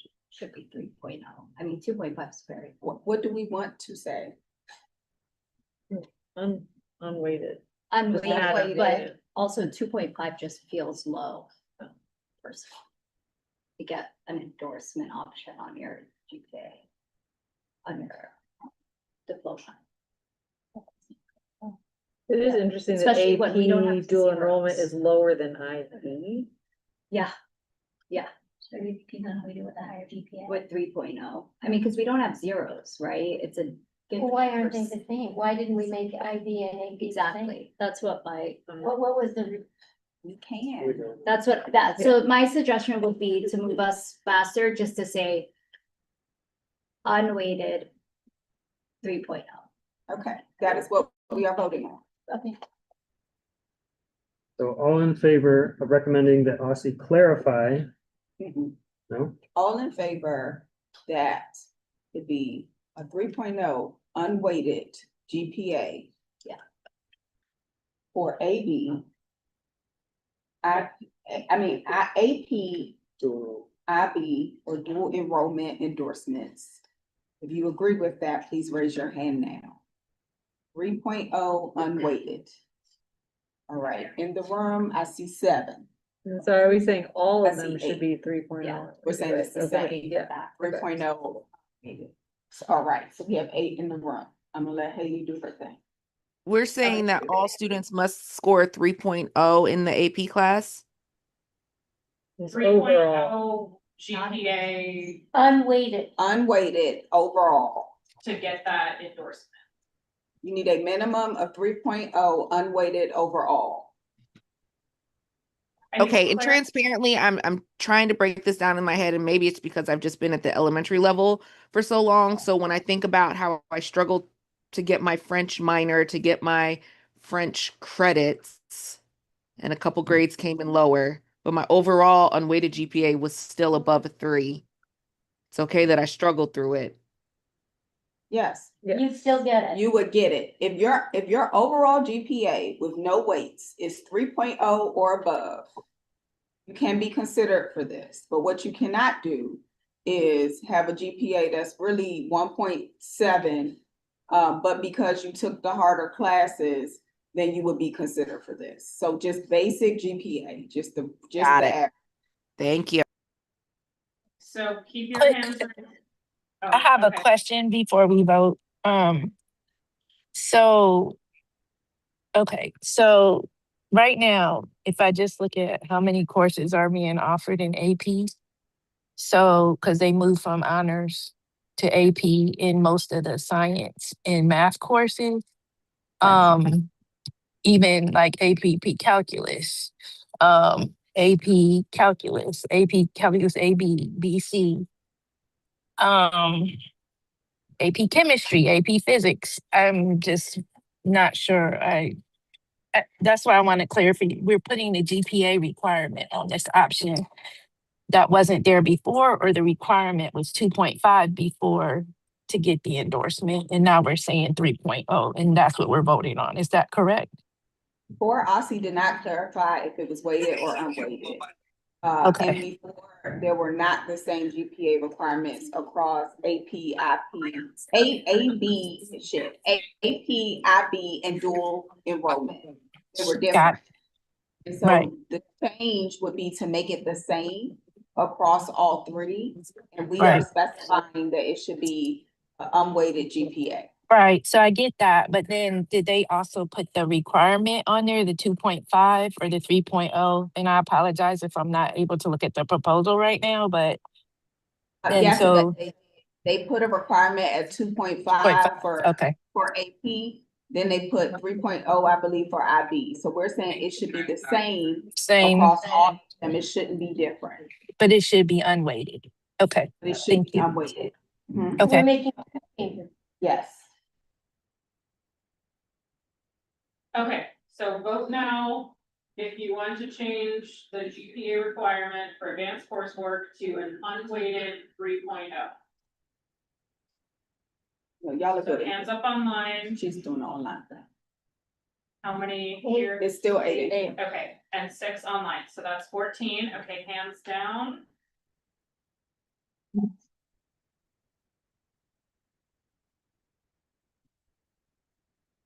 Okay, hands up to vote against making that change. Okay, voting against. Can I jump in to ask a question? Question, yes. Going back to Yvette's point that she just made, I wanted to share that at Trinity, when they bring in, let's say, an AP Calculus course, we look at the scores that they got to be 4 or 5 before it is transferred as a college credit course. How does that, I mean, has the schools heard about, or do they see differences in how colleges award credit for the AP courses taken at the schools? So, but you wanna? I don't know that they have done that analysis or not, but what I can say is that they included, in addition to the GPA, minimum GPA, they included earning a score of 3 or higher on the AP exam, on each AP exam. I see. Okay. Okay, thank you. Some colleges just require 3. I mean, that's different for different colleges. There have been some that you can get the placement with the 2. Cause I And have so some kids colleges placed in a don't higher do level. that. they Yeah, can go- Yeah. That does not matter for what. That's what I'd say, not for the capstone. Doesn't matter for what we're doing. Next one. So now we have modified the endorsement options in several ways to separate AP, IB, and dual enrollment, to require LEAs to offer at least one endorsement, to ask OSSI to review 3 additional options: capstone, community service, and work-based learning, to require OSSI to ensure equitable access to the sealed biliteracy, and to require an unweighted GPA of 3.0 for the advanced coursework endorsement categories that we separated, and to ask OSSI to conduct a regular endorsement review process to refine and add endorsements over time. And so as amended, we will now vote on the endorsement options, whether we are in favor of the amended endorsement options recommendation. So Hands up online to Oh. vote in favor of this amended proposal, Hands in the room. and in the room too. All right, we've got 8 in the room. Okay, I have 5 online. Oh wait, hang on. I'll give it a second. Okay. Hands up for, okay, 7 plus 8. Okay. I got that. 15. Okay, hands down. Did I do that math right? Yeah. 7 and 8 is 15. I was just like, wait, what were the numbers? Yeah. I haven't taken math since high school, guys, but You did can great. still do basic adding. Okay, I have. Alexander, is your hand still up or are you voting against? Okay, yeah, okay. Any hands against this amended proposal? Second. Question. Behind the norms. Sorry, I know we're Okay, over, question. but when you read about earn a score of 3 or higher of each AP exam, Okay, I would just change each to a number, just because some kids take an AP exam as a 9th grader or a 10th grader, they might not pass that, but then they pass everything else. It just feels like a kid would stop working You're right, towards you're right, this. You're right. Yeah, that's Yeah. really strict too. For kids, like the She's AP, right. to Glenn's point about the AP capstone diploma, that asks for 4 in addition to the capstone courses. So this is like extremely strict compared to even what the College Board is offering. So I don't know if it's a typo, if they meant that, but I would propose like 4 or 5 or just a Well, it number. means if you took it to 5 AP and you got 4 of them, 4 of Yeah, them, you and know then what? on one And you got a 2. Yeah, that's You're just out. You don't disqualifying. get I think it means for the 3 courses that count. So it says Where complete a does it- minimum of 3 courses. Okay, that's the way, But- that's different. I Yes. would just want them to clarify that. Yeah. Yeah, I because think it it's the does- 3. Yeah. So instead of each AP exam, can it just say? You know what? 3? I'm gonna recommend that we just Language. remove the exam language. And here's why, because the exam stuff, yes, they have to complete, like they have to complete the exam to complete the course, all the things. I'm not suggesting that. I'm just gonna ask that we not, the score of the exam does not matter for this, because we're already saying what they get in the class matters. And quite frankly, most people focus on the score for placement in college. And so if it makes it easier, given some students are taking 1 million AP exams and some students are taking just 3, we can remove it. Or we can hash some of this out in the comments around language. I am going to push us to vote on the thing though. I told you I was going to start treating you We like just voted on it. represent, no, hear me out, Kathy. I told you all, I was going to start treating you like representatives in a moment. And what happens when you are representative, once the thing is voted on, we do not go back. We have discussed, we have asked for questions, we cannot go back because we are already an hour behind. All right, forward. There is, in the implementation, you don't get the scores until like your senior year. We are not talking about endorsements anymore. Okay. You can add comments in the review period. Okay, let's go on. What are we gonna vote on now? Yes. Recommendation 4, core content. We got some other stuff to get into. You're right, you're right. So, segueing to math, we have suggested modifications for the math core content recommendation. The first suggested modification is to specify integrated math 3. Currently, the language, as you can see, is Algebra 2 or an equivalent integrated math course. So the suggested modification is to say Algebra 2 or integrated math 3. So all in favor of making that change, raise your hand. Does anybody know what it means? Okay, hands up We online. had a presentation from Okay, you okay, that. yeah. Change the language to integrated math 3. If people need a refresher, the quick and dirty version of this is typically you take a series of integrated math courses progressively. And so instead of just saying like, you would take integrated math 1 would count for Algebra 2, that's not equivalent. Okay, got it, got it. That has identified the equivalent course for us. Okay. Okay, keep your hands up online. I'll give everybody one more second. I know we talked about a lot. Somebody in the room. Quick and dirty is fine. That's a lot of smoke. Oh. Okay, I see 6 votes online. There's a lot of smoke. How many votes Like a here? 7. 7. Is Okay, it 7? I think it's 7 in here. 7. Don't know what. And there were 7 votes online. I now see 6. Did somebody drop off? Okay, I see 6. This- Okay, go on. Go ahead, Glenn. What's up, Glenn? I was gonna make one comment if there was open for discussion. I want to just acknowledge, and if I say this incorrectly, I apologize. The proposal, whenever we entertained this at the last meeting, was for OSSE to consider the integrated math 1, 2, 3 as an option.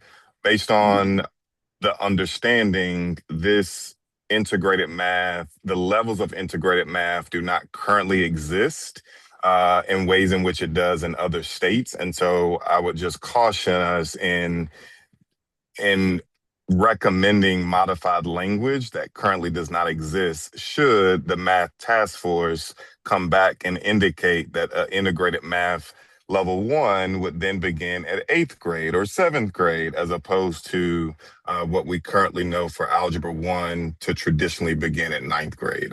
I just would caution us in putting the cart before the horse when the math task force has not finalized what integrated math will look like in DC, if that makes sense.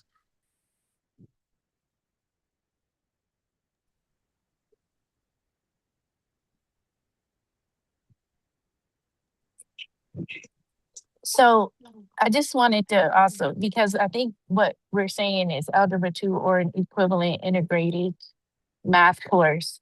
I mean, you could say with the same rigor as Algebra 2. I think the example that was given previously on the documentation that was shared, which is a little different than in a proposal, gave examples of like quantitative or data analysis, et cetera. So I just want to so when I wrote my proposal, it was more about making sure that it's equivalent. And the one that was the most equivalent, whether we do it in DC or not, was sort of the integrated math 3 level. So I just wanted to make that point in the documentation that I submitted.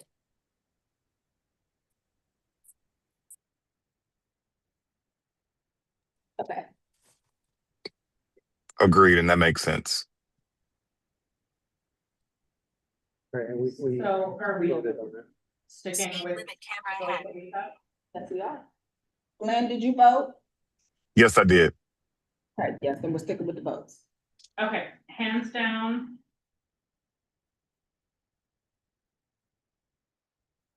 Okay, we're at 0, voting against this change. Hands up now. Okay, I see no votes against. All right, the next suggested modification is to Oh, require. you have one abstention, sorry. One abstention. Sorry. Okay, to require schools to offer both options. Schools or LEAs? Schools. Where are we on integrated math 3? How We can't long is it? require the, well.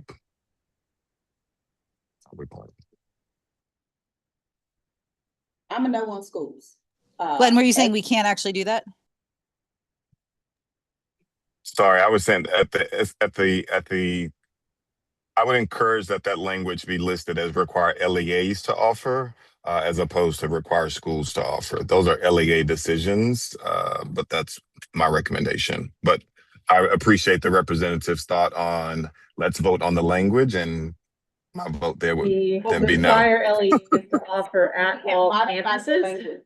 Yeah, I'm sorry, yes, I'm saying, always assume that we are voting on what's in front of us. If you hate what's in front of us, and want to modify, there's like a fire or something, and want to modify the language, then put it forth. Where is that? That's why this was put forth though, Right, in our last one. Right. yes, that's, I hear you. If you want to modify the language that is on the slide, folks can say now they want to modify the language that is on the slide. So if Glenn wants to put forth that the language should be at the LEA level and not at the school level, he can do that. He can suggest that. I actually would agree with that. So for example, we had a field trip, me, Robert, Glenn, LaJoy to River Terrace. I would not require River Terrace to offer both Algebra 2 and integrated math, even though they have high school students, because they are a school. Yes, I do believe across DCPS there should be equitable access, but this is what happens when you make policy. You got to think about exceptions. So if Glenn wants to put forward language that reflects LEA, he can do that. Sorry, I for just those wanna online, clarify. everyone in the room is very distracted by a fire that we can see out the window. I found online that it might be a bus fire at the 9th Street tunnel. I'm not a fire. Wow. I just want to clarify, I think why this conversation came up, and Laura, you can like correct me if I'm wrong, because we were saying if they're replacing Algebra 2 with this integrated math. So I guess I would clarify, if integrated math is being offered, Algebra 2 should still be offered as well, or something. I thought that was what the conversation was about last time. Yes. Yes. So it's not that we said require schools to offer both options. It's just if they're choosing the integrated math path to still ensure they have. So it sounds like we don't have a recommendation on the table that actually matches what we're trying to. So we need to add a recommendation that states that more explicitly then, correct? I mean, I would say there are still schools like River Terrace, which is an exception. That's why I'm using it. If they wanted to suggest something that was labeled integrated math and had a series of courses, I would not be requiring them to also offer Algebra 2 because they opted into that, because that's actually not appropriate for their students. And so I'm saying that at the school level, we should not be requiring all schools to offer both options. No, I understand. I'm saying, let's move forward with putting both on there and vote. Like, you're agreeing with Glenn and write that up, and I'm saying that's not reflecting our language from last time, so I was trying to modify the language so we can vote. So what's your proposal, Lainey? Yes, you have to tell me what you wanted to say. What you said that you're against, that if schools are choosing the integrated math pathway or course, they should still also offer Algebra 2. That's what that said. That's, well, Yes, she doesn't It's- think it reflects it. We're not gonna argue with it. We're gonna delete. No, I'm not saying that, no, that's saying require both options. I Right. don't think integrated math should be required at every school. Right, there are- and that's what I'm saying. Kathy didn't understand it that way at first, and I'm saying, it's fine. We're gonna take your suggestion Okay, and we will delete the other one. okay, Because your suggestion is clearer. just based off of our conversation last time. I am It's not a cool. math person. One Even if is it was here, if they also- had a student that wanted algebra 2, they could set it up with a different teacher and have them go to a different school, but I'm concerned with the students having the option. But it's time to vote on that. I'm being honest with you, that would never happen at River Terrace. I don't know. if it's been River Yeah, Terrace, I know it would same never instruction. happen. I would never. But, Two things from the chat. Glenn has asked for a modification that says require LEAs to offer both options. Christina says this puts DCPS back in the same position that I think some of us are concerned about. I understand the River Terrace example, but what if a DCPS with low enrollment decides to opt out due to lack of staffing? Right? Right, but this is meant to like, so I guess my question was, could you say require LEAs to offer algebra 2 at all campuses or something? Cause like the worry in DCPS, all the campuses is like, yeah, Winston's that, whichever campus it is, right, could potentially end up moving all integrated math. That's For fine. whatever I would go reason. with which, whatever language is clear, I'm okay Right. with. Or I'll default to you. No, yeah, All these suggestions. we have all these suggestions we can now vote on.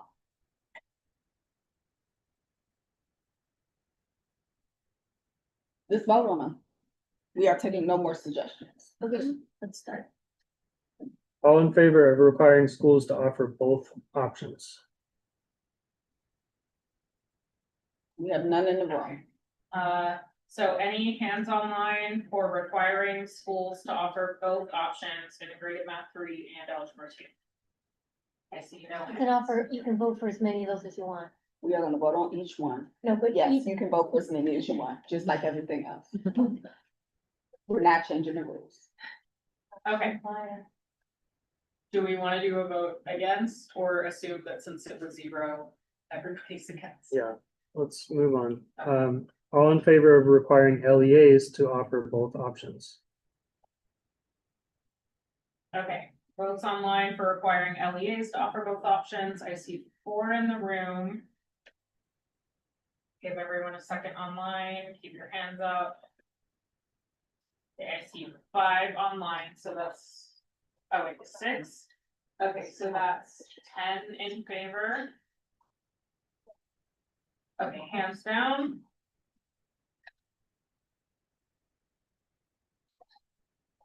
Okay, votes against, so.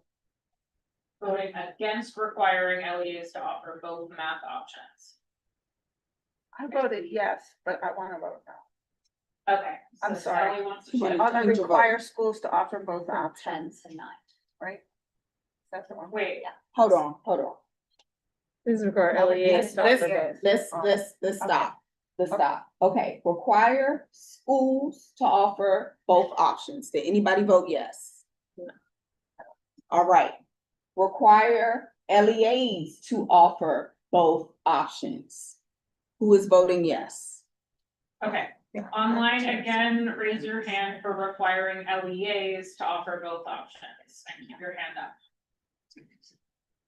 How many in the room? I think 3. 3, okay, and I have 6 online, so that's 9 in favor.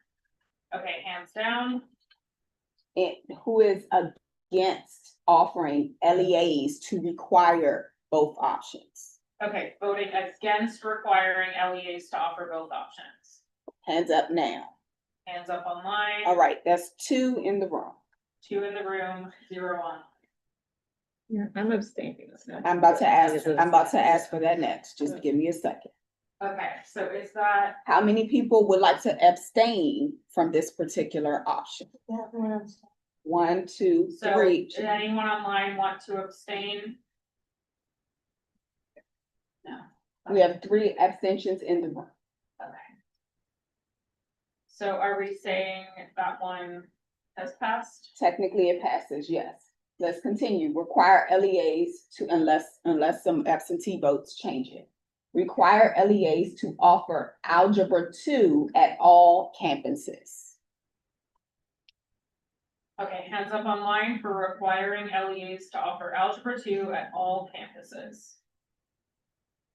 So in the room, we have 7. 7. I'll give everybody online a second, keep your hands up. Okay, I see 5 online, so that is 12 in favor, hands down. Is anyone opposed? I am opposed to all campuses. Okay, so hands now online are for voting against making LEAs offer Algebra 2 at all campuses. I have St. Coletta and River Give Terrace. everybody a second. So I have 1 in person and 3 online, so that's 4 against. The baby certificate track, right? Okay, does anybody want to But abstain? it doesn't matter. It's a graduation requirement for everyone. Okay, so I have 1 abstention online. And all their students are not certificate track. I have 2 abstentions. The St. Clair's not easy here. Well, Any abstentions in the room? Okay. I think there were 2 abstentions. Any abstentions in the room? No. I'm,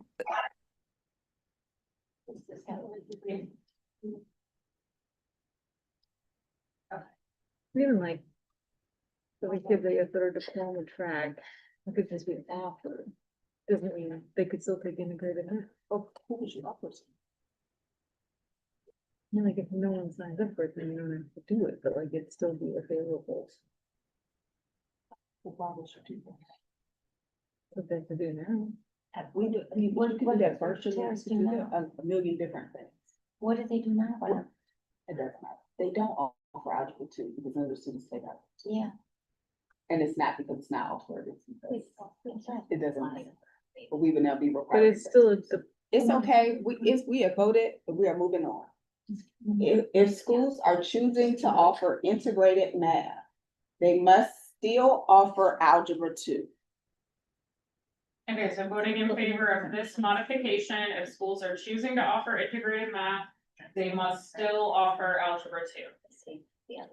Didn't we vote on this already? Isn't this the same as require schools? Yeah. Yeah. Oh, it is not the same. The reason it is not the same is because the second one, we voted on. Well, actually, it is, are we saying it's the same as require schools to offer both options? No. To me, it sounds the same. The same as offering algebra 2. It's not the same because some of these say LEA and some of these say schools. They are actually different. We have gotten to that level of specificity. No, the second bullet point requires schools to offer both options. And the last bullet point are the same. That is what I suggested. But schools as similar. This is the DCPS argument. they're not the same because DCPS is the LEA, but the individual school would be Jackson Reed or Blue or. Jackson free. Jackson in my class. Jackson is in your class. That LEA versus school language really applies to DCPS, correct? No, if campus and LA, Friendship. friendship. All right, let's keep it clean. Let's just vote on it. If schools are choosing to offer integrated math, they must still offer Algebra 2. Okay, hands up online if you're voting yes on this last modification. Give everybody a second, keep your hands up. In the room, we have 7. Okay, we have 2 online, 3 online. Give everybody 1 more second. Okay, 3 online, 7 in the 7 in the room, room. so that's 10. Okay, hands down. So when you write this, the goal was that students that want to take Algebra 2 still have the option to take it. Somehow we'll find that in there. Okay. That's what we're trying to do. Hands up for voting against this modification. Don't figure it out. Okay, I see one vote against, two votes against. How many in the room? In the room for voting against this modification, one. Okay, and I have 4 online. That's 5 against. Okay, hands down.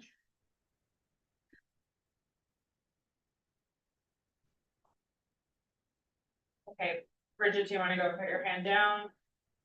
I think that's everybody. It shouldn't be anything. Okay, any abstentions? Is there one abstention? We had 16 for one of the. Less than person by law. Okay, I don't see any abstentions, so this one does technically pass. So Haley, you're gonna figure this out, so it sounds coherent. I mean, I can try. We'll figure it out and you will be able to review. And I don't know how you're gonna vote on S modified, but I think people just want the students to have the option to take Algebra 2. They don't want that omitted as part of it. that's the spirit of what you want. I don't know. That That is the spirit. okay. So voting on this math core content update of maintaining 4 credits, but changing the Algebra 2 requirement to Algebra 2 or integrated math 3, but requiring LEAs to offer both options, requiring LEAs to offer Algebra 2 at all campuses. And if schools are choosing to offer integrated math, they have to still require Algebra 2. Vote yes in favor of this proposal. Okay, hands up now online. The overall proposal. That makes sense. I have 8 in the room and 5 online. Everybody, give everybody 1 more second.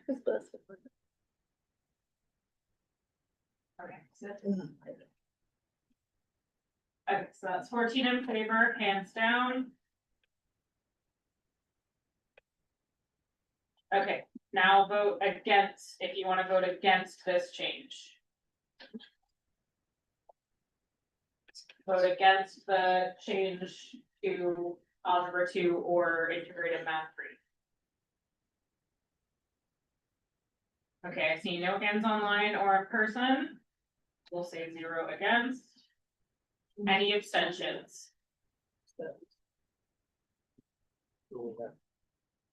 hopefully, we'll know this.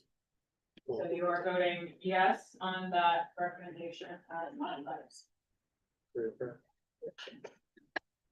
All right, timekeeping update. Unless we want to be like our public meeting last night, which was 5 hours long. We are an hour and 30 minutes behind. We still have 5 more recommendations to cover. So I just want us to keep that in mind as we do our best to trot along. Next. All right, science. First suggested modification, specify that 4 sciences remain available at all schools. All in favor of specifying that 4 sciences remain available at all schools. Hands raised for the suggested modification. Not at least 1 4. online. I mean, it's not limited to 4. At least, And it's saying that you have to offer at least 4 at each school. Do we vote, are we voting on this one? Yeah. So nobody voted for it? I mean, I'm gonna vote this thing. I have 1 vote online. This thing. Okay, so there's 1 vote in favor of that. Ready to modify. Okay, hands down. No, I want to vote in favor of the next 4. Okay, so 2 in favor. Okay, hands up to vote against specifying that 4 sciences remain available at all schools. Hands up to vote against. This doesn't belong here, but I get the spirit. This does not belong in the graduation. Okay, keep your hands up. Right, just vote this sucker I down. know, it's just- you have to put this, you'll put it in there somewhere. Okay, how many in the room? 1. And I have 4 online, so 5 against. And Any, go ahead and put your hands down from voting against. Wait, how many you have in the room? Anybody else in the room or just me? It was just you. Okay. 5, okay, good. Okay, any abstentions? Abstentions. 1, 2, 3. 6 in the room, abstentions. Okay, I don't see any abstentions online. So compliant, I'm sorry, I'm nervous stressing because you you're out. at this point. Okay, so that one did not pass. Okay, All right, next, add chemistry as a requirement.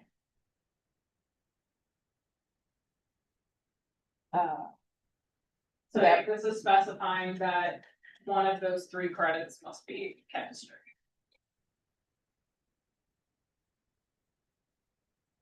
Are there more lab sciences? Chemistry, physics, what are the lab sciences are there? Biology, chemistry. The physical sciences are chemistry, physics are the physical sciences. Those are what the NAEP tests for science requirements. And then and they also do biology, which is a life science. And then environmental science would likely be categorized as an earth science. And typically you get earth science in middle school. So those are just the NAEP science framework requirements.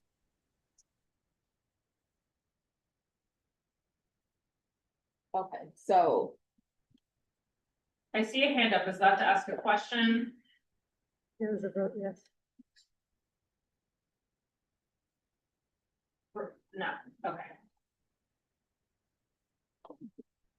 okay, add chemistry as a requirement.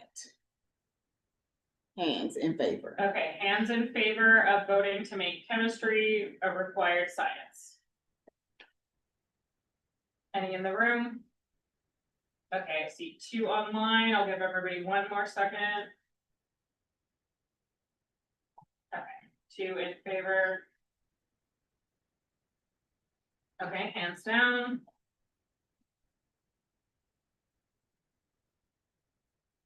All right, against adding chemistry as a required science.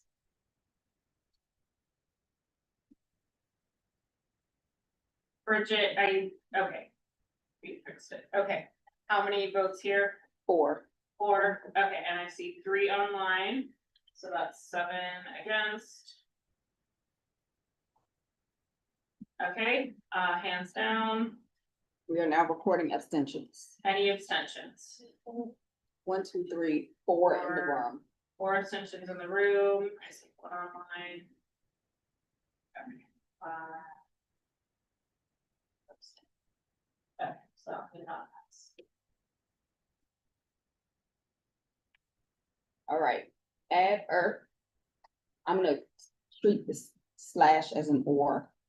Add earth or environmental science as a requirement. All in favor, please raise your hand now. We have none in the room. Okay, anyone in favor online of adding earth or environmental science as a requirement? Okay, I see 0 in favor. All right, let's move on. All right, add 1 life, 1 physical, 1 earth science as a requirement. So that's adding 3? So it would be adding the specification that of the 3. I think, and this is, I don't know who put it forth, I'm gonna say out loud how I'm reading it, they can tell me if I'm wrong. I'm assuming we are not saying we're going from 3 credits to 6 credits. Therefore, I am assuming that within the 3 credits, we are saying 1 life, 1 physical, and 1 earth would be the mandate here. It would add the specificity that you can't just take. So biology is one of those, or the lab science. It would change it from, well, yes, you could have two, you have biology, I guess, and physics. So you're saying, which one is biology?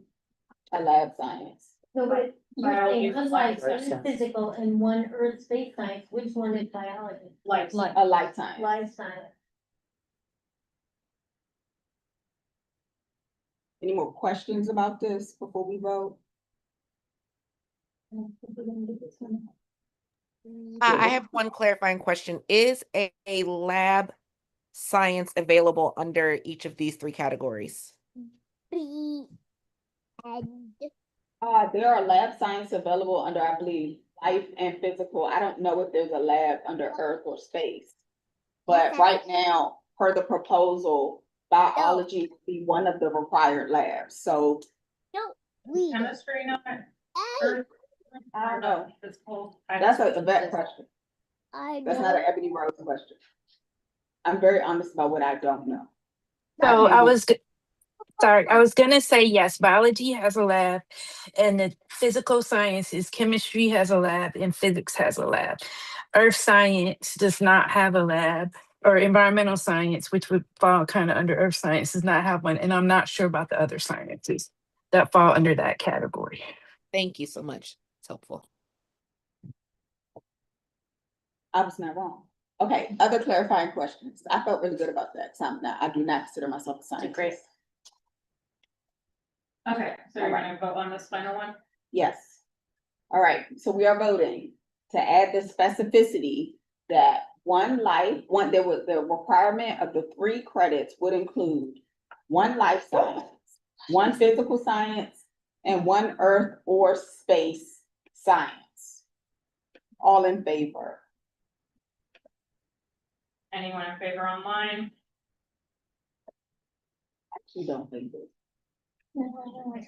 Two hands online. I'll vote yes. Why not?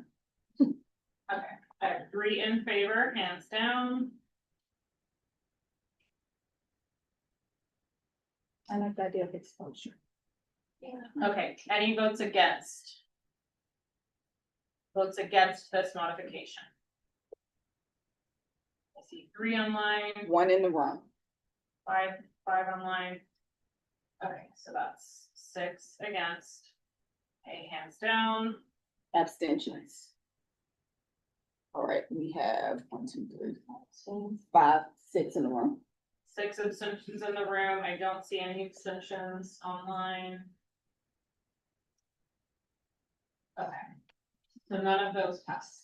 Okay, so now we are back to the original recommendation with no modifications, which is science, reduce required credits from 4 to 3, with 2 required lab sciences. 1 will include, one of the labs will be biology. All in favor? I'm sorry, questions? Any questions? I propose not. Okay, that means none of us were paying attention. Okay, all right, all in favor of this reduction? Okay, hands up online for this science proposal. I see 3 online. How many in the room? 2. 2. Okay, 4 online. Keep your hands up. I'll give everybody 1 more second. Okay, so that's 6 in favor. Okay, hands down.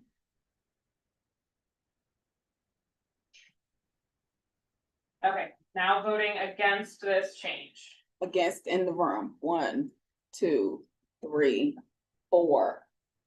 4 in the room. Okay, any more votes against this change online? Okay, so I see 6 against. The first one. Okay, hands down.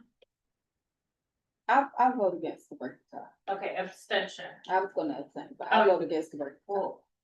Okay, Sally's an abstention. Anyone online is an abstention? Okay, 1 abstention. Did you want to change your vote, Ebony Rose? Yes, you could do 7 yes. I'll break 7 it down. against. So you're voting not to recommend this change.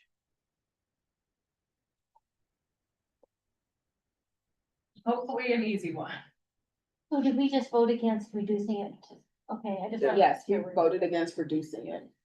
So we would keep the status quo. All right, recommendation 4. Health and Suggested PE. modifications. Were the suggested modifications? No, and I'm not accepting any new.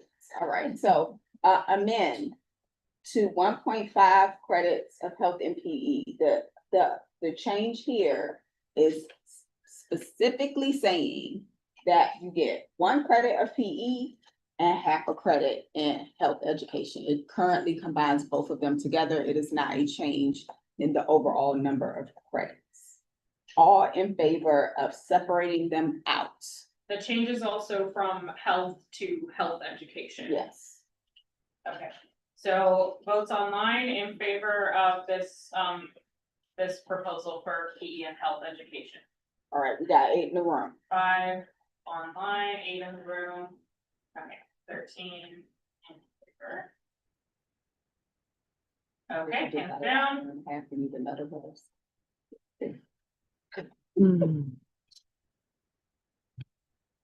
All right, against. I don't think we have anyone Hang on, left in the waiting room. for 2 hands Against. to go down. Oh, no, I'm just saying it's 0 in the room.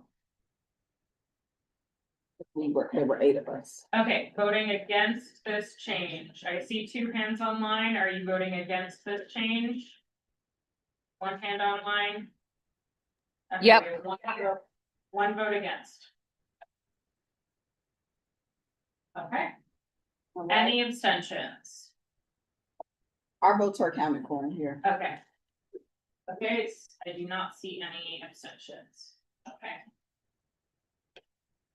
Next one. All right, apparently my sister also knows the bus is on fire on 9th Street. That's what it is. Oh, good. Yes. Yeah, it's a Did anybody tunnel, get 9th Street tunnel in the bus tunnel? fire. A bus in the tunnel? I can't confirm with her that I'm okay. Why not? No, I said I can. Oh, good. I'm like, you're not in the Just 9th there, Street. I mean, I don't know if I'm okay, because we are way behind, but I am unharmed by the bus. You're not in the 9th Street tunnel. Yes, I would not be in a bus. Financial literacy, add a required financial literacy course for 0.5 credit is the overall recommendation. We are gonna go through the modifications first, per usual. Robert, you wanna take us to the modifications? Sure. Or you want to do it? First modification is to allow LEAs to incorporate financial literacy into math or economics. And there's a parenthetical note about concerns about the number of standards to cover within another course. We do have financial literacy standards. So all in favor of allowing LEAs to incorporate financial literacy into math or economics? Okay, both So what we're voting that they're requiring it, but we're allowing that they can do it this way. Yeah, correct. This is just changing the proposal to allow the LEAs to incorporate it into another course. Okay, so voting yes on this modification, keep your hands up Can online. you clarify one thing? So then does that mean that other course now counts for 1.5? I don't know that it counts for more credits, you're just double dipping on the graduation credits, like it would count as both in both boxes. That would have to be clarified. Like rather than having to offer a whole nother course. Okay, I see 5 votes online. How many in the room? You have 4 in the room. 4 in the room, 5 online, okay. Favor, okay, hand, oh wait, I see 6 online, 10. Okay, hands down.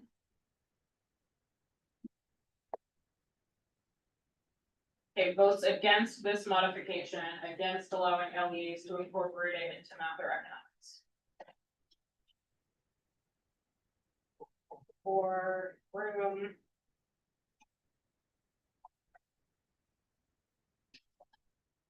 I see 1 online, okay, so 5 again.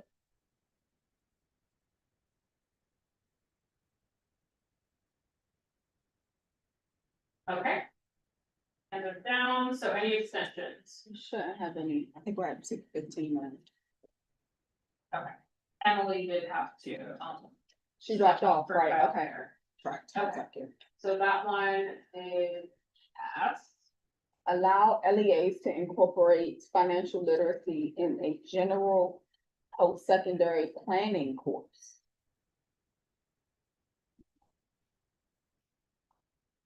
Okay, votes for allowing them to incorporate it into a general post-secondary planning course.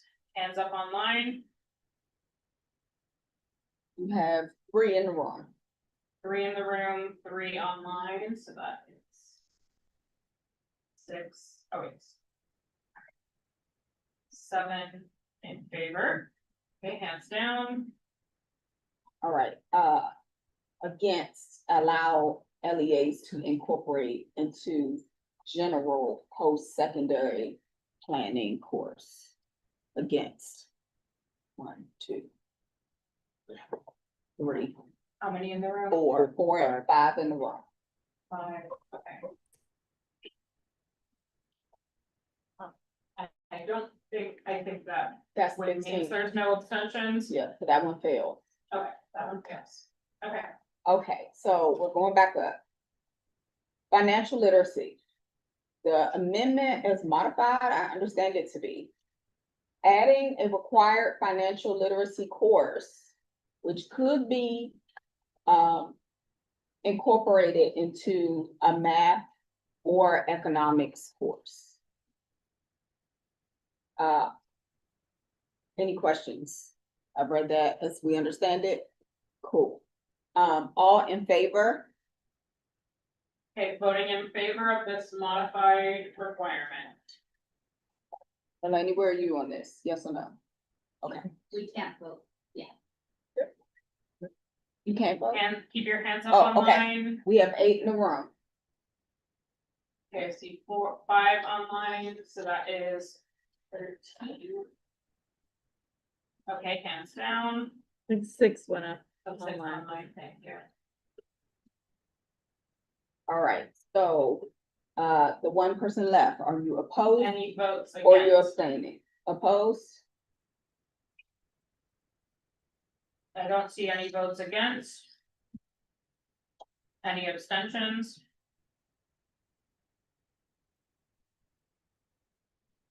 Okay, All right, well. We're gonna say yes on that one. all right. Career prep. Let's do the amendments first per usual. Allow for schools to offer, but do not make credit bearing. Offer as women, let me just see, offer as elective. Now, okay, here's my question, Robert. If we, We don't have to vote to allow schools to offer something. And I don't think we can, USB-C charger. no, I'll borrow one, let me use it here. not credit bearing. So we don't technically have to vote for the first thing. That is, already something that exists. And I'm And essentially it's asking just for some voting gu- no on the. Yeah.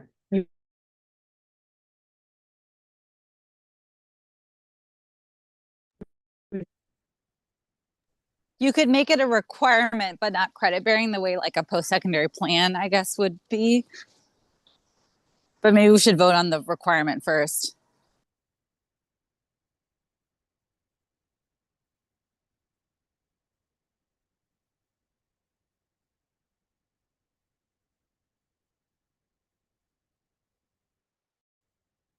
Want it, then we don't have to vote. I'm asking because technically it's not a modification. Okay. Like, it's essentially saying we don't want the requirement, like we did for science. correct, And that's why I skipped it. yes. So it would not count as a modification. 'Cause- Right, okay. So allow some CTE courses to count to career preparation for half credit is a modification. Is that a modification folks would like? So all in favor, raise your hand. Sorry. For allowing. Allowing CTE some courses. CTE courses to count for the half credit of career preparation. Which is a requirement. Yeah, we haven't voted If yet. it was a requirement. then If it was a requirement. still can vote for it not to be a requirement. But that's something you might, okay, so there are 4 in the room. Anyone online? I don't understand. You're saying if it's a requirement, are we voting for something that may or may not exist? Let me not say it like that, because technically we are voting on all the modifications first, and then we're voting on the amendment. So technically, we're following the same protocol. So allow some CTE courses to count for the 0.5 in career preparation. Who would like that to be a thing? Please raise your hand if you are in favor. 4. See 7 online. Hands down. Okay, who is against allowing some CTE courses to count to the 0.5? Bridget, is your vote against? There's no movement in the room. Okay. I don't see anyone online against. All right. Is anyone abstaining from this? We have 3, 4 Abstentions. in the room. So that takes us to 11. I mean, that takes us to 15. Okay. All right. Combine the post-secondary touch points into this course is the other modification we are voting on. So the post for a reminder, we voted on that we wanted to increase it to a post-secondary touch point every year because we said we wanted 4 instead of 3. That would be per this modification combined into this course. All in favor? I have a question. Mhm. So, I'm sorry, any questions? Apologies, yes. sorry. If we include this and then in the main vote, and then we vote it down, does that eliminate the touch? No. No, Touch Okay, points. that's the a separate- touch points are separate. The touch points have already been voted on Okay, as a recommendation and they will exist. The question is just if you would, as a function, would like that to be in this. It can't wipe the touch points out. That's a separate recommendation. I don't know if this was mine originally, but I guess I would prefer this just to be part of the requirement around post-secondary touch points. Like you should include career readiness rather than a course. So I can't remember if this was mine, but that was the idea. Okay. So Clara, are you taking this off the table?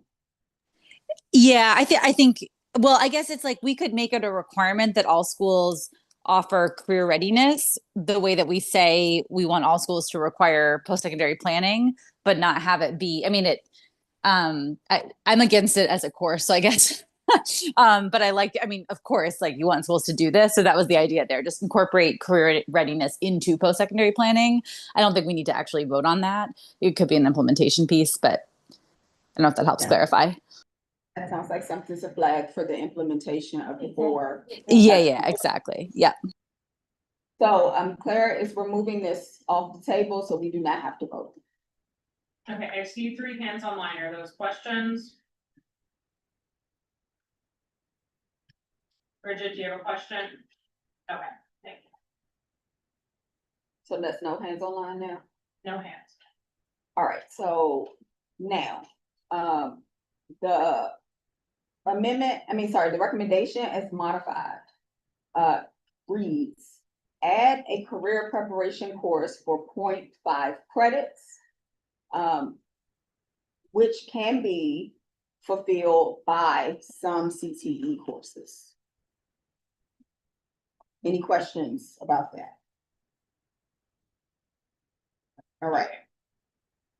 All in favor of adding a career prep course, 0.5 credits, which could be filled by some CTE courses, please raise your hand. Any in the room? Let's give it 0 in the room. Hands up online, keep them up. Okay, I see 1 vote in favor. Okay, hands down. Votes against. Hands up for Votes voting against. against. In the room, we have 7. Okay, I see 4 votes online. I'll give everybody else 1 second. Okay, so that's 11 against. Hands down. Any abstentions? One in the room. Okay, hands up now for abstentions. 2 abstentions. Two? One in the room. Oh, one in the room and one online. Okay, yes. Okay, so we voted against. Wait, what? 14? Okay, maybe we lost a person. Did we lose somebody? Our numbers are Right now, you may have, or maybe somebody failed to. Yeah, that looks like two. All right, next we have recommendation 5 from OSSI, which is community engagement, reduction of hours from 100 to 60, and expanding the current community service definition to community engagement. You can vote on these 2 separately if you would like. I just felt like they're on the same slide. Good. We have modifications first. All right, include hours earned during school day if not for a grade. All in favor? 1, 2, 3, 4. Hands up 5. online. All right, everybody in the room. I just am tired of sitting. Keep hands up online. 5 online. And it's 8 in the room. It's fine. 8. But 8. 8, me. Okay. I don't remember how many. It's okay. That's why I'm just. We're all still here. We have not left. We have divided and conquered the 13 counting. in favor. Okay, hands down. Anyone against? There's only Okay. one person now. I see 1 person online for against. Any other votes against? Oh, no votes online against. Okay. Okay. I see Is 0 there an abstention online? abstention? I see 1 abstention. All right, that's it. That's the ball game. Tighter definition of community engagement. I remember this came up. I think that's right. Should be. All right, so in the room, we have 1, 2, wait a minute. 1, 2, 3. All right, we have 6 in the room for a tighter definition of community engagement. Okay, I see 4 online. I'll give everybody 1 more second. Okay. Representative Williams wants to know that you were all doing truly democratic work, but he has to sign up. Good night, Representative Williams.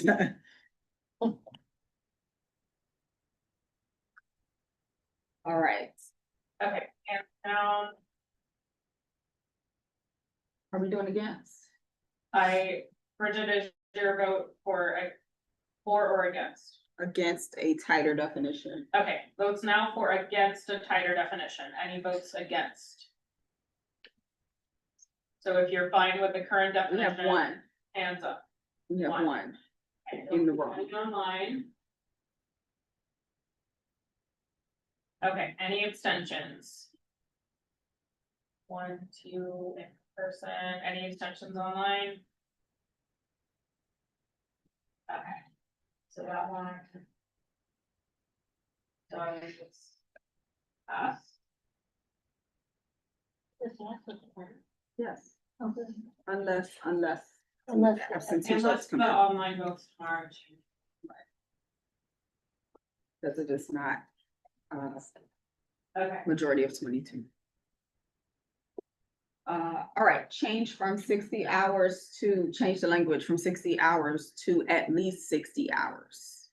All in favor? All right, we have votes 8. online. you have in 8 in the favor room, of this Haley. change. 6 online. 14 in favor. I think that's everybody. Yes, that's where we are now. All right, specify whether hours earned in middle school, I'm gonna assume that says or before high school count. Summer before high school. Summer before, what? Okay. All right, summer before high school, earned in middle school or summer before high school count, specify. Okay, well, Can I, I'm sorry, question. Are we saying we do want that? Because it's not, let me just put it like this. We are making recommendations back to OSSI. At this point, we should say what we want. Do people Right. want the hours, these hours to count, or do they not want these hours to count? What should the language say? I propose that we want the hours to count earned in middle school or the summer before high school. Yes, I can. All right, so one person is proposing they want the hours in middle school and before high school to count. Sally, what were I you just saying? wanna know what it is currently, do those hours We count found now? out some charter schools do, right? It's not why this came up and then some do. No, Or you guys- students have to earn their community service hours. You don't take my Oh, egg. not current. That's it. We're reducing it and extending the time. Right, so the okay, so everybody is on the same page because everybody's not in the room. A question was asked about what is status quo. The status quo is hours before high school do not count. And so this would be to change that and say allow hours earned in middle school or the summer before high school would be able to count. All in favor of that change, please raise your We hands. separate them. So a sixth grader is gonna earn, Middle school and summer. Yeah, the summer before high school. we're just making it secondary. We're saying Yeah. 6 to 12. It is or, it says It's not- or. Come on. I'm asking, I'm calling for a vote. Do you want it? Yes, or do you not want it? Anybody want this? Allowing hours before high school, which will be in middle school No. and the summer before high school to count. All in favor, please raise your hands now. Votes up online, hands up if you're voting yes online. I have one in the room. Oh, party. Well, those are two different things. Like you said in the summer before high school, it might have been different than all of Yeah, us. that's right. But that's right, that's what I it did said. not write it. Okay. Do you want to do? Do you want to separate I them know out? at this point, Yes. I don't have a lot of feelings about it. My guess is it still won't pass, but we can try. For the summer before high school specifically, if you would want those hours to count. All in favor? You now have 4 in the room. Okay, votes for just allowing the summer before high school online, hands up. Okay, 7 Cool. favor, okay, hands down. Here, let's. Any again? The room against hours earned in. Don't middle you dare put it near the toilet. Against the No, summer before. we're separating them out now. So, we're not, well, I still gotta ask about the middle school, it's not off the table. Oh, okay. Against hours earned in middle school, please raise your hand. I am against this. I'll raise my hand. 1, 2, 3, 4 in the room are against hours earned in middle I school. have 5 online, so that's 9. I'll abstain. Okay, we didn't get there yet.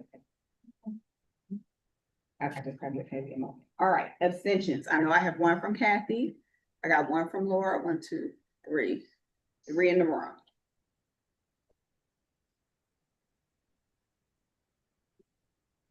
This is still on middle school. As a reminder.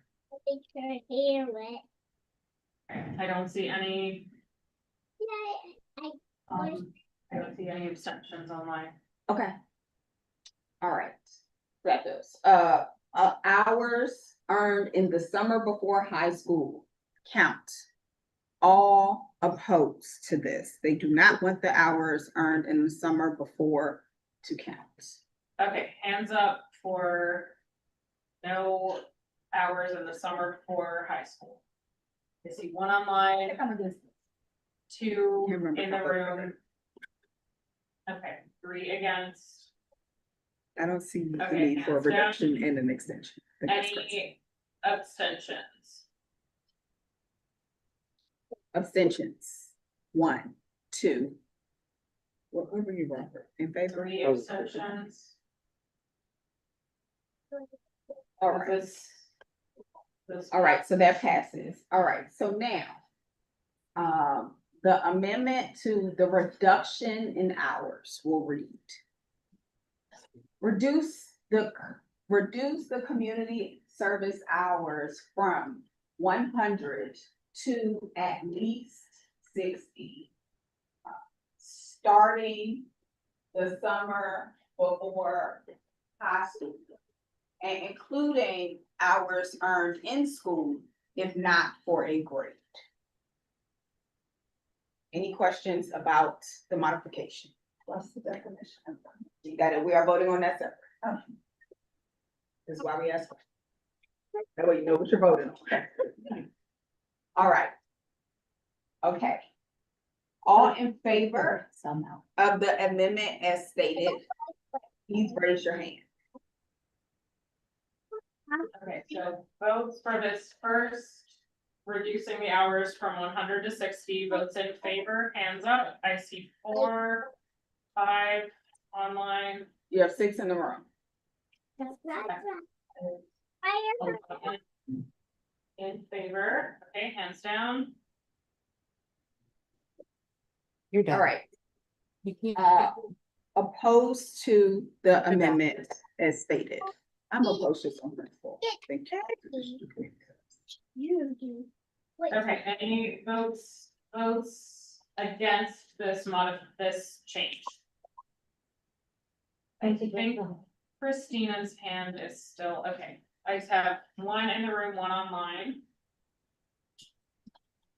I would just like to be recorded that I don't like. Okay, hands You don't like the down. modification? I don't like the reduction. Any abstention? Yeah, I got that. I don't like that. Any abstentions online? Your abstention. One abstention in the room. Okay. Okay. So that one does pass. Yes. Alright, so the modified recommendation. Expand current service definition to community engagement. With a tighter definition for community engagement. Now, I am going to note that we had a whole discussion about what this would include. I do not remember all the things on that list, but I remember we agreed on that list. And so I'm just gonna give that disclaimer that we had this discussion and we agreed and we voted on it. So the tighter definition would be reflected. I don't think you actually did. Oh, well, y'all can deal with it. I think we did. I think we did. Yeah, because I was voting at first and then I stopped we run out of time. That was like the first or second one. I just have the building doorbell. Okay, I got it. I appreciate it. The definition will be the things that were on the list over here. That's what the definition will look like. Was recorded. Which was recorded. Both on the charts and by Haley's excellent recordation. All right, so that's what you can expect. So if you would like, to expand the current community service definition to community engagement, including the things we defined on the list. You are in favor of that. Is this a question? Or you are ready to vote? Me too. All right, so if you are in favor of that, please raise your hand now. Okay, in favor of the change to community engagement, I see 3, 4 in the room. And with Yvette, because Yvette had to go on a plane, but she said her vote for community engagement is yes. All right. So I have 4, 5, 6, 7, okay. Okay, All right. hands All down. opposed to this in the room. 1. Okay, 2. hands up now for opposing this. 1, 2, 3. I see 1 online. Any other hands for against? Okay, hands down. That means we have some abstentions hanging out there. Abstentions in the room. Any abstentions? All right, none in the room. Okay, I don't see any online. Our numbers are dwindling because it is almost April. Understandably. All right. That means both of these pass for now until we get some absentee votes. Okay. And I'm saying for now, using the threshold as half of 22 plus 1. All right. Whew, we for the big chunk. All right, practical studies diploma. Suggested modification. Lower. All right. Making eligibility for all students, not just students with IEPs. Who is in favor of this? Anyone in favor? Sorry, any questions about this? All right. Mike, I have a clarifying question. With these suggested these first three suggested modifications, that's if we, Why I'm trusting. I mean, I'll name transparently. I, as this practical study diploma stands, I'm a no, no, no. Trusting. So in my mind, I would vote no, no, no to any modification to the current recommendation, right? It's up to you. You can vote You can yes do- on a modification, but no on the overall proposal. Yes, right. It is your choice how you vote along the way. We are not recording yes votes for modifications as a yes vote for the overall proposal. All right, so is anyone in favor of making eligibility for the practical studies diploma available to all students, even students who do not have a IEP? Please raise your hand now if that is something you are in favor of. Any yes votes online? We have one in the room. See one vote online. Okay, that's 2 votes in favor.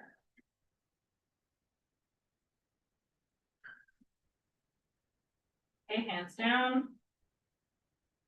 All right, in the room, if you are opposed to this modification, please raise your hand now.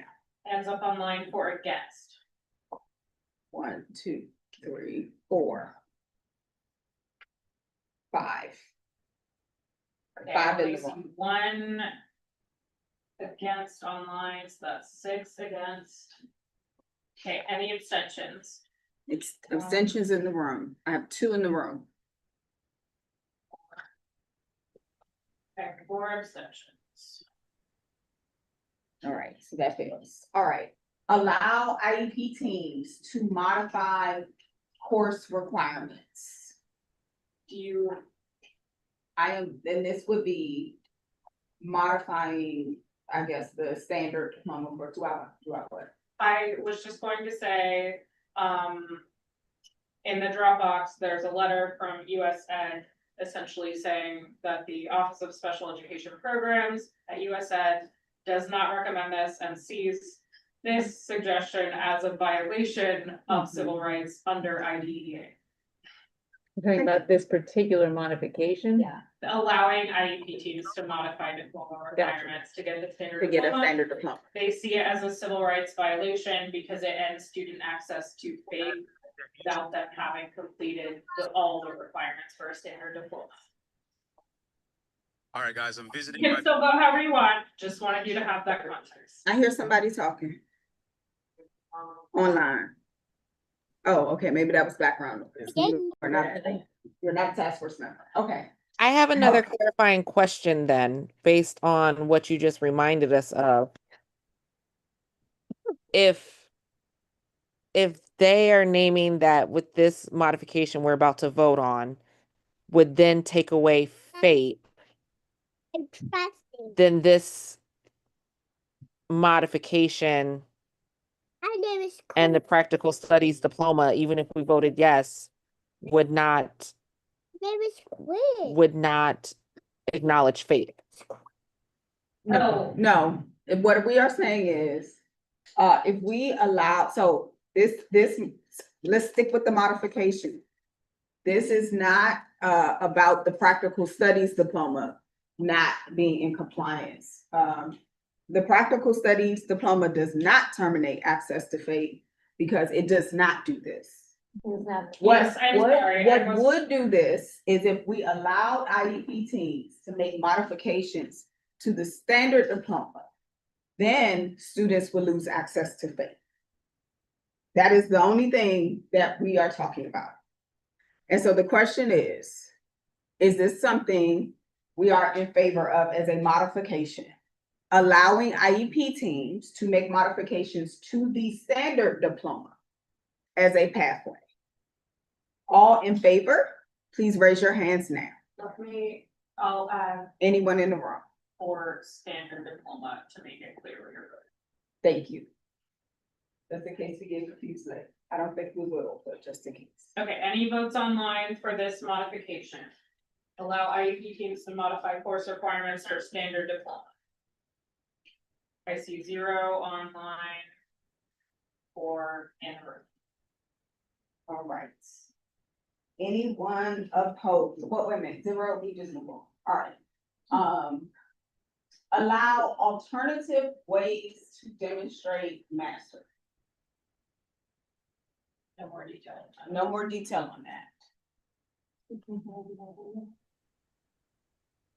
To demonstrate mastery for standard diploma or practical studies diploma? I did not write this. I didn't write it either. And I always rely on the people who put it forth to clarify. If it is not. I am going to, I did not write it. And so if no one wants to claim it, I'm also happy to remove it altogether since folks don't know what they're voting on. Okay. Here's one off. Let's just put a strike through for that one, because it's not good. I don't know if it was right, but we're student. Okay, that's cool. All right, now, getting into, Robert, Yes. we have two options. We can deal with the alternate proposal first, and then do votes on both. Or, I think that makes sense.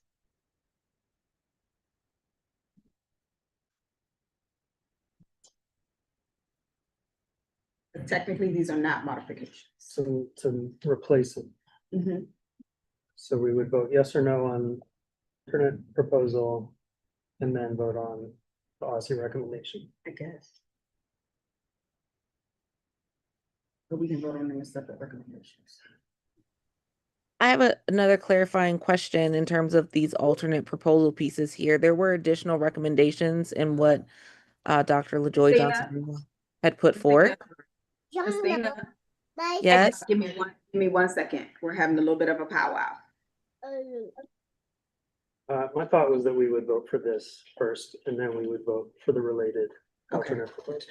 All right, so I am going to, so everybody's on the same page, because the way the slide is written, I just want us to be clear about what's happening next. So I am going to state now the modified recommendation for the practical studies diploma. I'm going to ask for a vote on the modified recommendation for the practical studies diploma. You and everybody will vote on that. We will then have a discussion about the alternate proposal, because technically it is not a modification, it is a different recommendation. And then we will have a vote on that. Okay? So, Christina, I was not listening to you. I just wanted to make sure Robert and I were able to articulate for everybody a path forward. Do you still have a question? No, I think you clarified. Perfect. Because I knew it was unclear. All right, so I am going to restate or state for the group what we have gotten to so far. So our new recommendation is to create a diploma option for students who cannot meet requirements for standard diploma, but for whom the certificate of completion is insufficient and rigorous. Which, do we have any? Nothing else, with no modifications. That is it.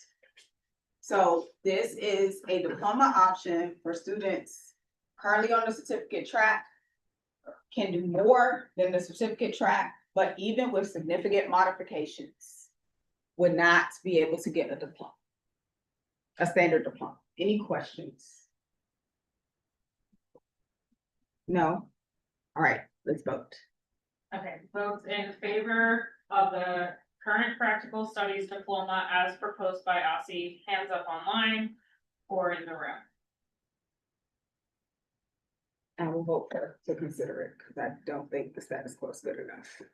Okay, any votes online? I don't Okay, think we just keep the one certificate. vote in favor. Okay, now votes against. Voting against, 1, 2, 3. Votes 4. against, hands up online. Wait a minute. 5. Dr. Johnson was against it. Wait a minute, we're not there yet. 5. Okay, can you raise your hand on Zoom, please, if you're against? So I have 5 in the room. 5 in the room. I see 2 online. Dr. Johnson Law said she's against. Okay, she's got her hand up online. Okay, you said 5. I got 5 in Okay, here. so we have 8 against. All right, Okay, hands so down. we should have some abstentions. I have 2 abstentions in the room. Hang on, I'm waiting on a couple hands to go down. No If you worries. were voting, okay. Any abstentions? Abstentions, raise your hand. I have 2 in the room. 2 in the room. I have 2 online. I have 4 online, 4, 5, 6. Okay. 6 abstentions. Okay. All right, let's go to the alternate proposal. All right, so this proposal changes the standard diploma requirements to not require Algebra 2 and to allow CTE to replace world language. I just did a summary. The full proposal was in Dropbox. And we talked about it. Yeah. So then I have a clarifying question. Your modifications are. I have a question. My clarifying question is if this is just a summary here, but there were multiple recommendations in that alternate proposal, is this an accurate reflection then of what we're asking folks to vote on with the proposal that the alternate proposal that was submitted? We're So asking I for would- the whole proposal. So yes, okay, so technically, every single one of these recommendations, as we have provided, there was a lot more language. We are asking people to consider the alternate proposal. If you do not feel like this summary reflects that, just like for the other things people put on the table, I would ask you, just like, Eleni flagged, she wanted some more specific language to reflect the spirit of the conversation we had. I would ask you to put that language on the table. But technically, all recommendations were boiled down, and I'm asking for every single recommendation and proposal for folks to, have done a little bit of homework and to tell me when they need clarification. Clarifying question. Yeah. Is the proposal saying that this idea would replace the certificate of completion? No. So it's an alternate pathway. It would be in addition to the standard diploma and the certificate of completion. For this alternate. Oh, I'm sorry. No, proposal- that's actually not true. It will be in addition to the certificate of completion. The way this is written though, this proposal, and somebody tell me if this is wrong, but this proposal changes the standard diploma. Yeah. requirements Okay. From the things we have voted on. Yeah. Because that would then mean, more, in theory, more people could access, right? Yeah. So it takes the practical studies diploma off the table.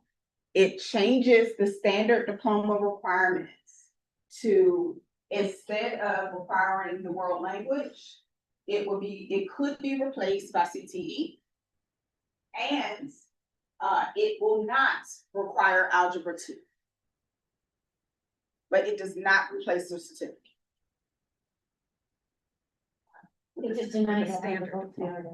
Not required. Well, I did and not now vote. that we've also voted on updated language in regards to Algebra 2 to include the integrated math now. And so I guess my ask would be that factoring in what we voted for in terms of the Algebra 2 and integrated math pathway, that's reflected here. And also science. But Yeah. science wasn't affected by this proposal. This Well, proposal it has does. 3 Oh, it does? credits Okay. or something. It has 3 credits and we rejected that. You guys, just a point of clarification, like this is like when the team and I did this was before like we rejected the 3. It was literally the only changes were to include flexibility in math and again flexibility with world language. It is really not taking world language out.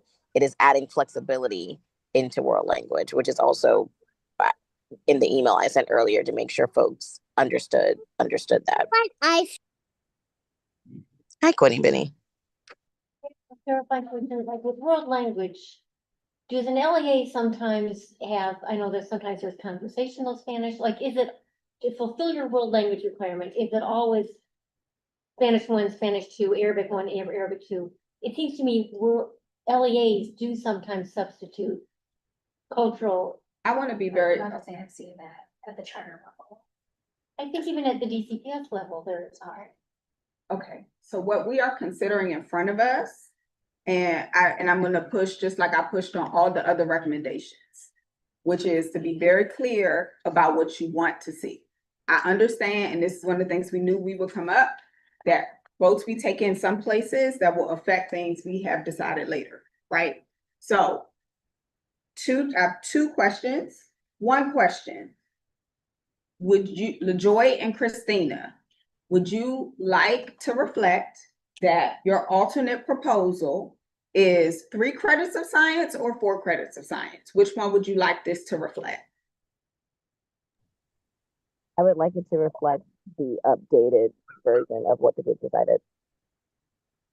So Which you, was it 3 or was it 4? Like, what did the group decide? For So the- earlier, the vote is, so it's, what was voted on is that it remains 4. Oh, that's fine. It could be 4. That's fine. so I'm saying 4. So are you all saying 4 or are you all saying 3?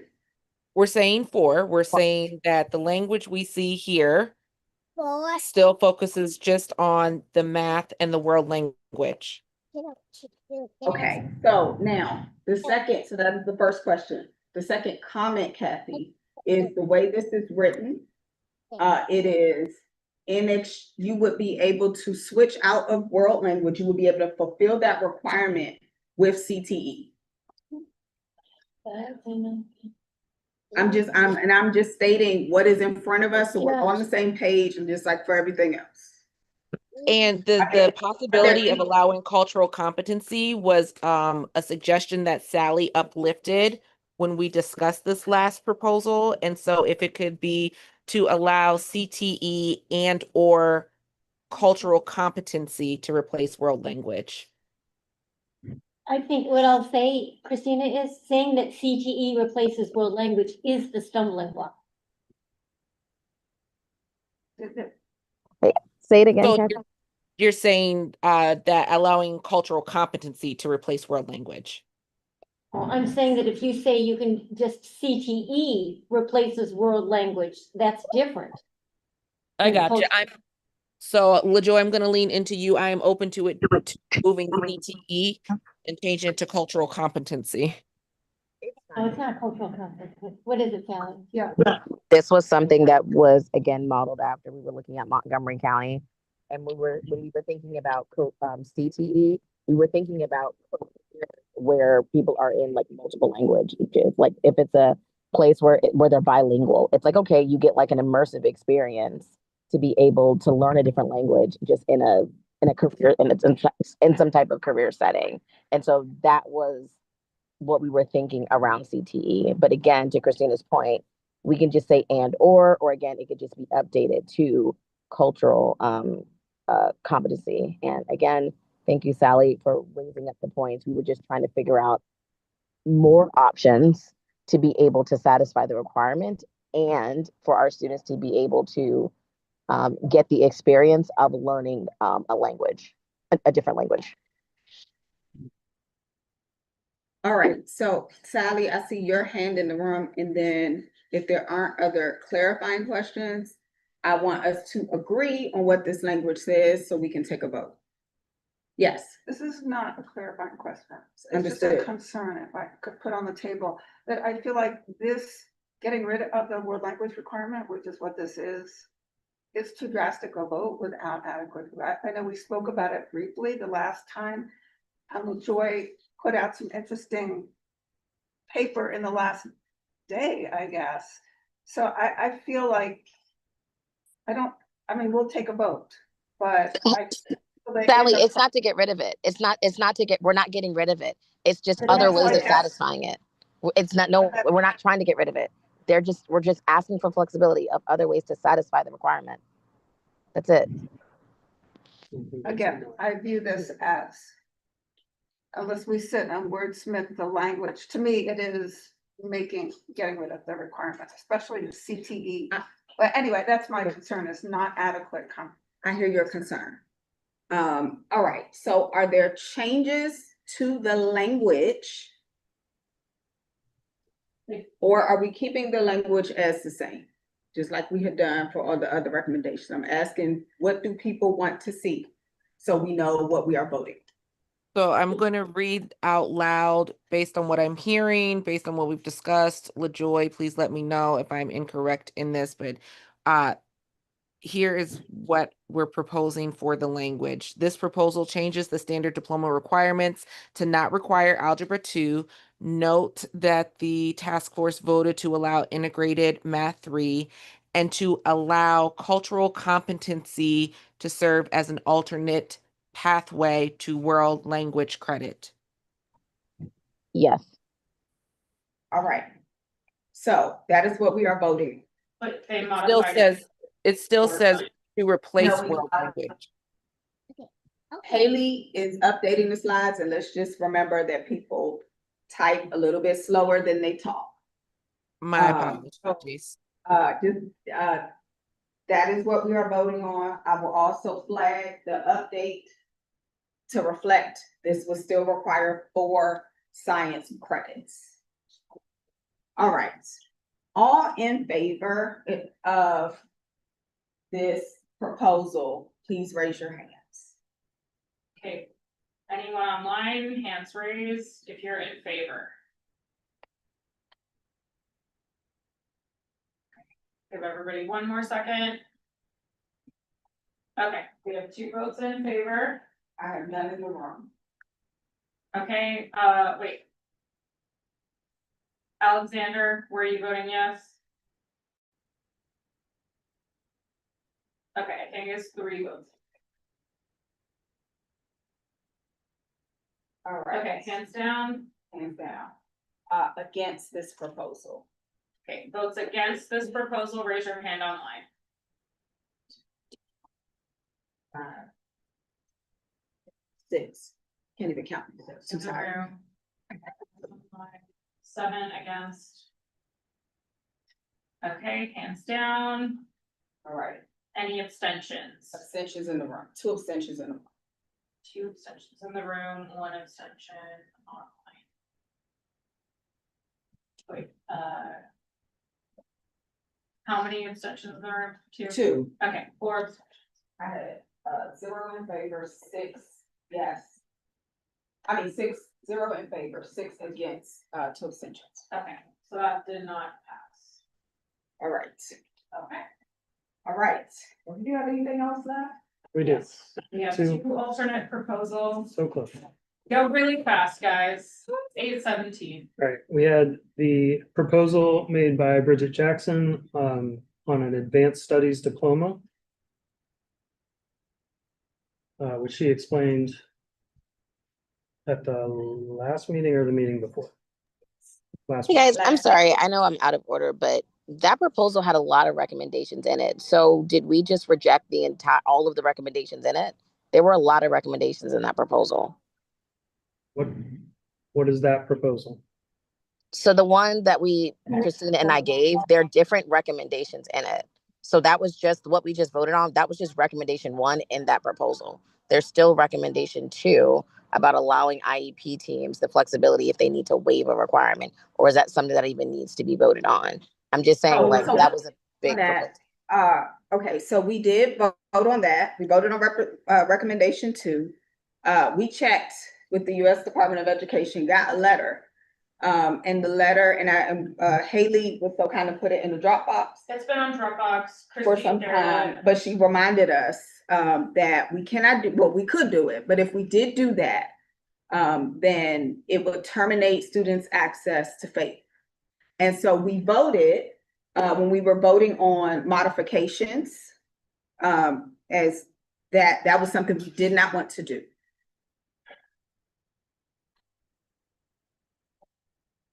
So Got we it. did Thanks, vote guys. 0 in favor. Okay. All right. I don't know where you were on Bridget's proposal. Have a We're question? on advanced studies diploma. Advanced studies diploma, the notes we have here in summary, raising the ceiling to keep or add higher standards for this diploma option. For example, adding a 3rd credit of world language, Similar to offerings in other states, all LEAs would be required to offer. So I think this is a proposal in total, so I think we can just vote up or down. Any clarifying questions? But yes, any clarifying questions? And Bridget left or no? She's online.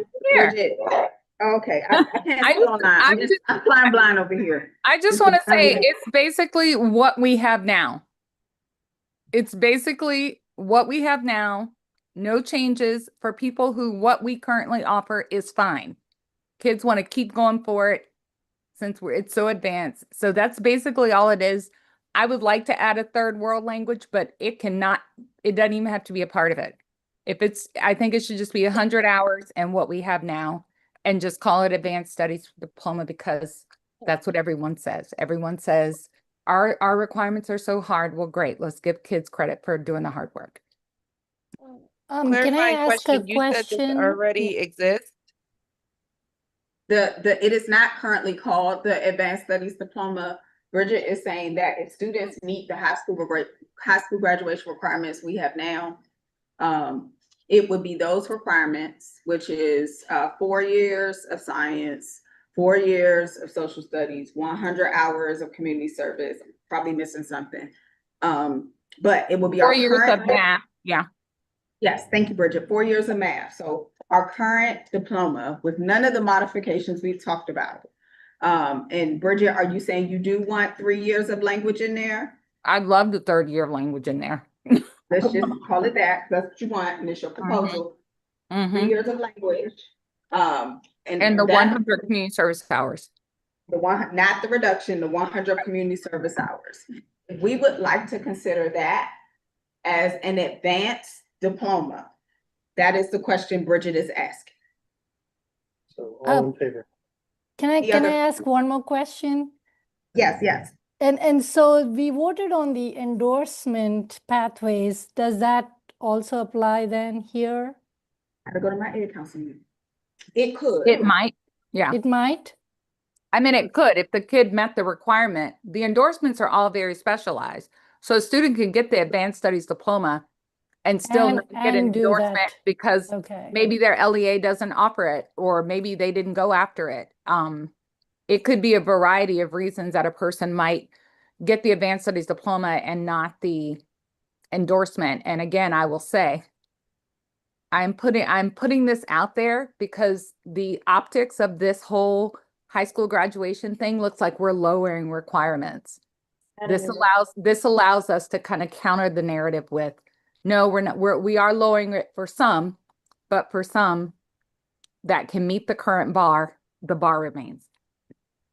All right. So all in favor, please raise your hands. Okay, hands up online if you're in favor of this advanced studies diploma proposal. Anyone in the room? Sure. One in the room? Anyone else online? Okay, 4 in favor, hands down.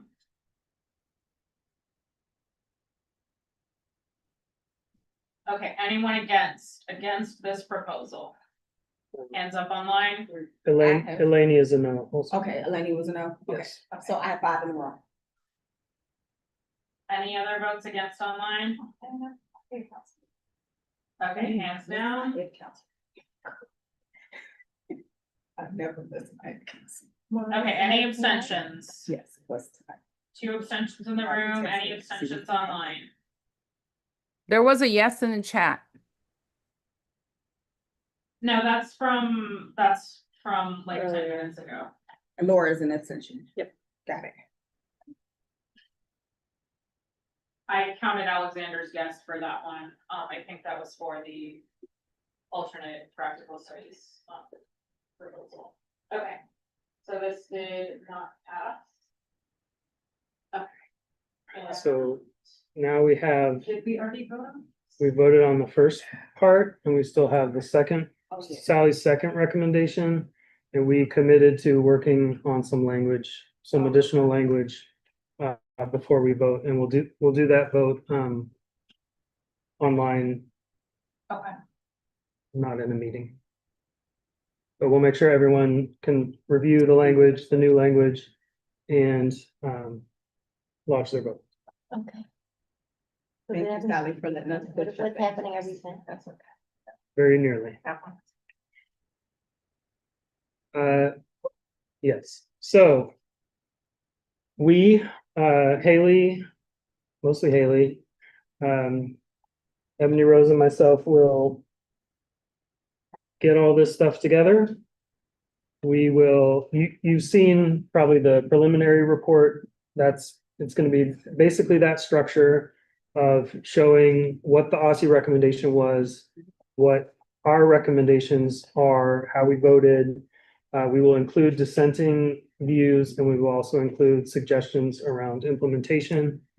And we're gonna get all that together. I think we will add a little bit of additional like framing material, like a letter from the co-chairs about the work that we did. And we will share that with you. We will have to have the vote on the second proposal from Sally before we finalize that for your review. Yes. We will share it with you. We're going to ask you to provide your feedback in comments and to think along the lines of if there's something that you need to see in the report reflected from the task force, put it in a comment so that we can include it. We're trying to be as, clear as possible about like what the disagreements were, what the arguments were, and do so in good faith, so that that's available for all to see. Yes, I would also just say, this report, of course, will be public for, like Robert said, for all to see. But we also will then have to do a presentation to the board about what is in the task force. I'm sure they will have questions, like what's in our report. I will say, technically, the board is not bound to our recommendations. I want y'all to know that up front. And so please expect continued conversation about this. Folks can still come before us at public meetings, all the things. I say that not as a challenge, obstacle, react, or to diminish anything. You all have the opportunity to. I just want to be really upfront about what the opportunities are to engage. I know for some people, the report is going to come out and that's going to be the first time they ever thought about this. So we might even get some new thoughts on the table. And the board will consider all of those things. The board, my guess is we are looking at August vote? Don't ask why. I mean, listen, we have one meeting that we don't have, one working session. No. We don't have some weird stuff. We have the working sessions every month, no public meeting No in public July. meeting in July, right? Because we changed that or whatever. So OSSI has said they're gonna share their final proposal at the July working session. So it'll be out there between July and August. Happy birthday to me. And so folks will expect some more feedback between our July working session. We will vote unless something drastic changes at our August public meeting. And Then it's a we will full just transmit. up or down vote on OSSI, so like, if you didn't like one part of it, and we would be coming in and trying to say, vote no, or can the SBOE amend? We cannot amend Not once amend. it's up for a vote. Right. Up until then, we can go back and forth. So So basically, if something we didn't like, then it's a no campaign, trying to send OSSI back to basically back to the table to be like, you're gonna have to change X, Y, Z. To I get a would- yes vote. I would reframe that slightly, only because technically I am considering us all at the table between July and August. Mhm. I do not expect, some of us might go on vacation for a little while. Please send me birthday presents. But When's your birthday exactly? August 13th. But, so you Is haven't. that the day of the meeting? I hope not, God knows. I don't work on my birthday. But yeah, so I consider them at the table the whole time. What tends to happen is there's active negotiation between the working session and when we get stuff posted for a final vote. I think like, Because by the when time thinking something's about gonna be like, posted, right, because you probably won't see, honestly, technically, OSSI does not have to provide us and we don't have to make public right. what we will actually vote on until however many days before the meeting, and that's not really enough time. And so I'm saying consider everything from July and August negotiation, Well, I think it's just like, because you won't see what to say no against, is what I'm saying. right, like Austin could be like, great, bye science, like, whatever y'all said, like, we're set on like, you know, science is toast. Then, you know, like, there's, you don't have a whole lot of time to try to like rally the science teachers to like go save your profession. Right, like, you know, it's just like, it is like a narrow I'm window. saying for us, don't like, wait. no, I'm saying do not do we not were wait eating on like until the it's offense published. in advance, obviously, like. we No, came I'm out- saying the only option is because you're literally not going to get something back from Aussie until right before the meeting. Well, and it's August, when a lot of people. are Because gone. we might have something at the working session, because what's been happening most recently, and maybe this will magically change, but I'm just telling you what I have experienced in the last few months. Aussie they will present, we will present, they will present. We have the July one, we do not have a working session in August, is that correct? No, So we there will have a be- working We session. do have a working We session. have a in working August. session in Okay. August. Okay, so we have the working session in August. They will put things on the table at August, Right, but but it they might might not start- be the finalized resolution. And so therefore, you really may not see the finalized resolution until a few days before the meeting. That's all I'm saying. Okay, we just can need. talk about it. We can You're talk about basically saying we have to talk to our people starting right now. Yeah. You know, like whatever you. Well, come we were up with. showing up, but like, you know, like, you all were concerned about us like raising all these like doomsday scenarios that we were presented by Aussie, right? Like, and so then we're sitting there like being like, well, where'd they come from? We think they're still on the table in Aussie's brain. We don't put anything past them, and we think this has always been the game plan, was to undermine the credit hour. Because that's what they keep trying to do. We've been fighting it for a decade. So like, do I think that's gonna show up in the final? I do, right? Like, I believe that. I don't trust them. So like, you know, it's kind of like, so we're sitting here like trying to like basically fight against everything that we think they could possibly try to slip in at the last minute, then put up for a yes or no vote, and they usually try to like pressure everyone to be like, we gotta vote yes now, we're running out of time. Kids' lives are on the line, you know, kind of nonsense. And like, then it's like, I am not here Here to we are, persuade right? anyone from advocating for or against anything they really believe in. I am just giving you all my 2 cents on when information will be publicly available. no, I mean, I hear you. I just, Yes. like, could it just be then like the Yes. second you get it, you're like, we're not voting on it for another month, like, we're gonna keep this up, Well, you know, thank like. you. And then I guess they just change How was it. that? No. No, There's- no. Like, Once the Okay. FPOE approves, it is open. Thank you, everyone. Thank Thank you online. That's on the record for you, Aussie. Thank you, guys.